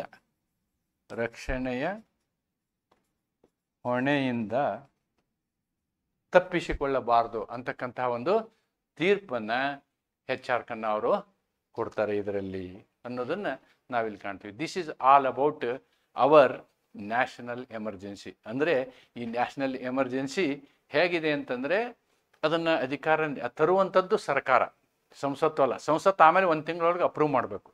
ಆದರೆ ಬ್ರೂಟ್ ಮೆಜಾರಿಟಿ ಇತ್ತು ಅಂತ ಇಟ್ಕೊಳ್ಳಿ. ಸಂಸತ್ತಿನಲ್ಲಿ ಫುಲ್ ಮೆಜಾರಿಟಿ ಇತ್ತು. ಮತ್ತು ಅಧಿಕಾರ ಮಾಡುವಂಥವರು ದುರಾಡಳಿತಕ್ಕೆ ಒಳಗಾದರು ಅಂತಂದರೆ ನಮ್ಮ ಈ ಒಂದು ಆರ್ಟಿಕಲ್ 352 ದುರುಪಯೋಗಕ್ಕೆ ಕಾರಣ ಆಗುತ್ತೆ. ಅದನ್ನು ನಾವೇನು ಮಾಡಿದ್ವಿ, ಸಂವಿಧಾನ ತಿದ್ದುಪಡಿ ಮಾಡುವುದರ ಮೂಲಕ ಅದನ್ನು ರಕ್ಷಿಸಿದ್ದೀವಿ, ಕೋರ್ಟ್ ಕೇಸ್ಗಳ ಮೂಲಕ ಅದನ್ನು ನಾವು ರಕ್ಷಿಸಿದ್ದೀವಿ ಅನ್ನೋದನ್ನು ನಾವಿಲ್ಲಿ ಗಮನಿಸಬೇಕು. ಒಂದು ವೇಳೆ 44th ಅಮೆಂಡ್ಮೆಂಟ್ನಲ್ಲಿ ಮಾಡಿದಂತಹ ಏನು ರಿಸ್ಟ್ರಿಕ್ಷನ್ ಇದಾವಲ್ಲ ಅದನ್ನು ಮಾಡದೆ ಹೋದರೆ ಬೇರೆ ಸರ್ಕಾರಗಳು ಕೂಡ ಈ ರೀತಿ ಬೇಕಂದಂಗೆ ತುರ್ತು ಪರಿಸ್ಥಿತಿಯನ್ನು ಜಾರಿ ಮಾಡುವಂತಹ ಒಂದು ಪರಿಸ್ಥಿತಿ ಇತ್ತು. Because of 44th amendment, because of Indira Gandhi case, because of Minerva mill case, after 1975 ನಾವು ಇವತ್ತಿನವರೆಗೂ ಆಂತರಿಕ ಕಾರಣಕ್ಕಾಗಿ ಯಾವುದೇ ತುರ್ತು ಪರಿಸ್ಥಿತಿಯನ್ನು ಜಾರಿ ಮಾಡಿಲ್ಲ. And the credit must go to our judiciary, credit must go to the next parliament, 44th amendment, and credit must go to our constitution. Nodi, that's why I have made a conclusion like this. The national emergency provision under article 352 of the Indian constitution is a powerful tool intended to protect the sovereignty, unity and integrity of the nation. ಆ ರೀತಿ ದೇಶಕ್ಕೆ ಕುತ್ತು ಬಂದಾಗ ನಾವು ಅದನ್ನು ರಕ್ಷಿಸಿಕೊಳ್ಳೋದಕ್ಕೋಸ್ಕರ ಉಪಯೋಗ ಮಾಡುವಂತಹ ಒಂದು ಆಯುಧ ಇದು. ಅದಕ್ಕೆ okay. During extraordinary situations like war, external aggression or armed rebellion. Okay. While it empowers the central government to take swift and decisive action, it also significantly alters the federal structure and curtails fundamental rights. Experience of past emergencies, especially during 1985, ಹೇಳಿದ್ನಲ್ಲ ಇಂದಿರಾ ಗಾಂಧಿಯವರ ಅದೊಂದು ಕಪ್ಪು ಚುಕ್ಕೆ ಅಂತೀವಿ ನಾವು ರಾಜಕೀಯದಲ್ಲಿ, ರಾಜಕೀಯ ಕ್ಷೇತ್ರದಲ್ಲಿ ನಮ್ಮ ಪ್ರಜಾಪ್ರಭುತ್ವದ ಒಂದು ವ್ಯವಸ್ಥೆಯಲ್ಲಿ 1975ರ ತುರ್ತು ಪರಿಸ್ಥಿತಿ ಒಂದು ಕಪ್ಪು ಚುಕ್ಕೆಯಾಗಿದೆ. Highlights the potential misuse and underscores the need for strong constitutional safeguards and vigilant democratic institutions. Therefore, 44th Amendment introduced important checks and balances such as sticker conditions for declaration of periodic parliamentary approval to prevent abuse. Not only approval, with special majority. Ultimately, while the national emergency is a necessary constitutional provision for any national security, its invocation must always be guided by, this is very important, constitutional morality, judicial oversight and commitment to democratic values. ಯಾವ ಸರ್ಕಾರ ಅಧಿಕಾರದಲ್ಲಿರುತ್ತೋ they must be committed to democratic values and they must follow the constitutional morality. ಅಂದರೆ ನಿಮಗೆ ಸಂವಿಧಾನ ಅಧಿಕಾರ ಕೊಟ್ಟಿದೆ ಅಂಥೇಳಿ ಅಧಿಕಾರವನ್ನು ಸರಿಯಾದ ರೀತಿಯಲ್ಲಿ ಉಪಯೋಗ ಮಾಡುವುದು ಸರ್ಕಾರದ ಸಂಸತ್ತಿನ ಕೆಲಸವೇ ಹೊರತು ನೀವು ಆ ಒಂದು ನೈತಿಕತೆಯಿಂದ ಹೊರಗೆ ಹೋಗಬಾರ್ದು. That is what is known as constitutional morality ಅನ್ನೋದನ್ನು ನಾವಿಲ್ಲಿ ತಿಳ್ಕೋಬೇಕು. ಇದ್ರದ್ದು ಕನ್ನಡ ತರ್ಜುಮೆಯನ್ನು ನಿಮಗೆ ಇಲ್ಲಿ ಕೊಟ್ಟಿದ್ದೀನಿ. ಈ ಒಂದು ಭಾರತೀಯ ಸಂವಿಧಾನದಲ್ಲಿ ಇರ್ತಕ್ಕಂಥ 352 ಏನಿದೆಯಲ್ಲ ಇದು ಬಹಳ ಶಕ್ತಿಶಾಲಿಯಾದಂತಹ ಒಂದು ಏನು ಹೇಳ್ಬೋದು ನಾವು ಸಾಧನ. ಇದರ ಸದುಪಯೋಗವನ್ನು ನಾವು ಮಾಡಬೇಕು. ಯಾವ ಸಂದರ್ಭದಲ್ಲಿ ಸದುಪಯೋಗವನ್ನು ಮಾಡಬೇಕು, ಯಾವ ಸಂದರ್ಭದಲ್ಲಿ ದೇಶಕ್ಕೆ ಒಂದು ಕುತ್ತು ಬಂದಾಗ ನಾವು ಅದನ್ನು ಸರಿಯಾದ ರೀತಿಯಲ್ಲಿ ಉಪಯೋಗಿಸಬೇಕು. ಆಂತರಿಕ ಗಲಭೆಗಳು ನಿಜವಾಗೂ ಆರ್ಮ್ಡ್ ಗೊನ್ನು ಹಿಡ್ಕೊಂಡು ಹೋರಾಟ ಮಾಡ್ತಾರೆ ಅಂದರೆ ನೀವು ತುರ್ತು ಪರಿಸ್ಥಿತಿ ತೊಗೊಂಬನ್ನಿ. ಎಲ್ಲೋ ಸಣ್ಣ ಪುಟ್ಟ ಪ್ರದರ್ಶನ ಮಾಡಿದ್ರು ಅಂದ ತಕ್ಷಣವೇ ಅದಕ್ಕೆ ನೀವು ತುರ್ತು ಪರಿಸ್ಥಿತಿ ತರೋದು ಸರಿಯಲ್ಲ. That is internal disturbance. ಅದಕ್ಕೆ ನಾವೇನು ಮಾಡಿದ್ವಿ, ತೆಗೆದುಬಿಟ್ಟು ಅದನ್ನು ಸಶಸ್ತ್ರ ಹೋರಾಟ ಅಂಥೇಳಿ ಮಾಡಿದ್ದೀವಿ, ಸಶಸ್ತ್ರ ಪ್ರತಿಭಟನೆ ಅಂಥೇಳಿ ಮಾಡಿದ್ದೀವಿ ಅನ್ನೋದನ್ನು ನೀವಿಲ್ಲಿ ಗಮನಿಸಬೇಕು. ಆದ್ದರಿಂದ ಈ 44ನೇ ಸಂವಿಧಾನ ತಿದ್ದುಪಡಿಯ ಮೂಲಕ ಮತ್ತು ಅನೇಕ ಕೋರ್ಟ್ ಪ್ರಕರಣಗಳ ಮೂಲಕ ನಾವೇನು ಮಾಡಿದ್ದೀವಿ, ಈ ಒಂದು ದುರುಪಯೋಗ ಅನುಚ್ಛೇದ 352ರ ದುರುಪಯೋಗ ಆಗುವುದನ್ನು ತಪ್ಪಿಸಿದ್ದೀವಿ. ಅಷ್ಟೇ ಅಲ್ಲ, 75ರಿಂದ ಇಲ್ಲಿಯವರೆಗೆ 25 + 25 50 ವರ್ಷಗಳ ಕಾಲ ಆ ರೀತಿಯಾದಂತಹ ಅಪರಾಧಗಳು ಅಂತ ಹೇಳ್ಬೋದು ಅಥವಾ ಕಪ್ಪು ಚುಕ್ಕೆಗಳು ಮತ್ತೆ ನಮ್ಮ ಸಂವಿಧಾನಕ್ಕಾಗಲಿ ನಮ್ಮ ಪ್ರಜಾಪ್ರಭುತ್ವಕ್ಕೆ ಬರಲಿಲ್ಲ ಅನ್ನೋದನ್ನು ಹೆಮ್ಮೆ ಪಡ್ತಾ ಇವತ್ತಿನ ಈ ವಿಡಿಯೋವನ್ನು ಇಲ್ಲಿಗೆ ಮುಗಿಸೋಣ ಅಂಥೇಳಿ ಹೇಳ್ತೇನೆ. ಮತ್ತು ಈ ಒಂದು ವಿವರ ನಿಮಗೆ ನ್ಯಾಷನಲ್ ಎಮರ್ಜೆನ್ಸಿನ ಲಾಂಗ್ ಆನ್ಸರ್ ಪ್ರಶ್ನೆಗೆ ಕೇಳಿದರೆ ಅತಿ ಉಪಯುಕ್ತವಾದಂತಹ ಒಂದು ಇನ್ಫಾರ್ಮೇಷನ್ ನಾನು ನಿಮಗೆ ಕೊಟ್ಟಿದ್ದೀನಿ ಅಂತ ಹೇಳ್ತಾ ಈ ವಿಡಿಯೋನ ಇಲ್ಲಿಗೆ ಮುಗಿಸ್ತೀನಿ. ನಮಸ್ಕಾರ.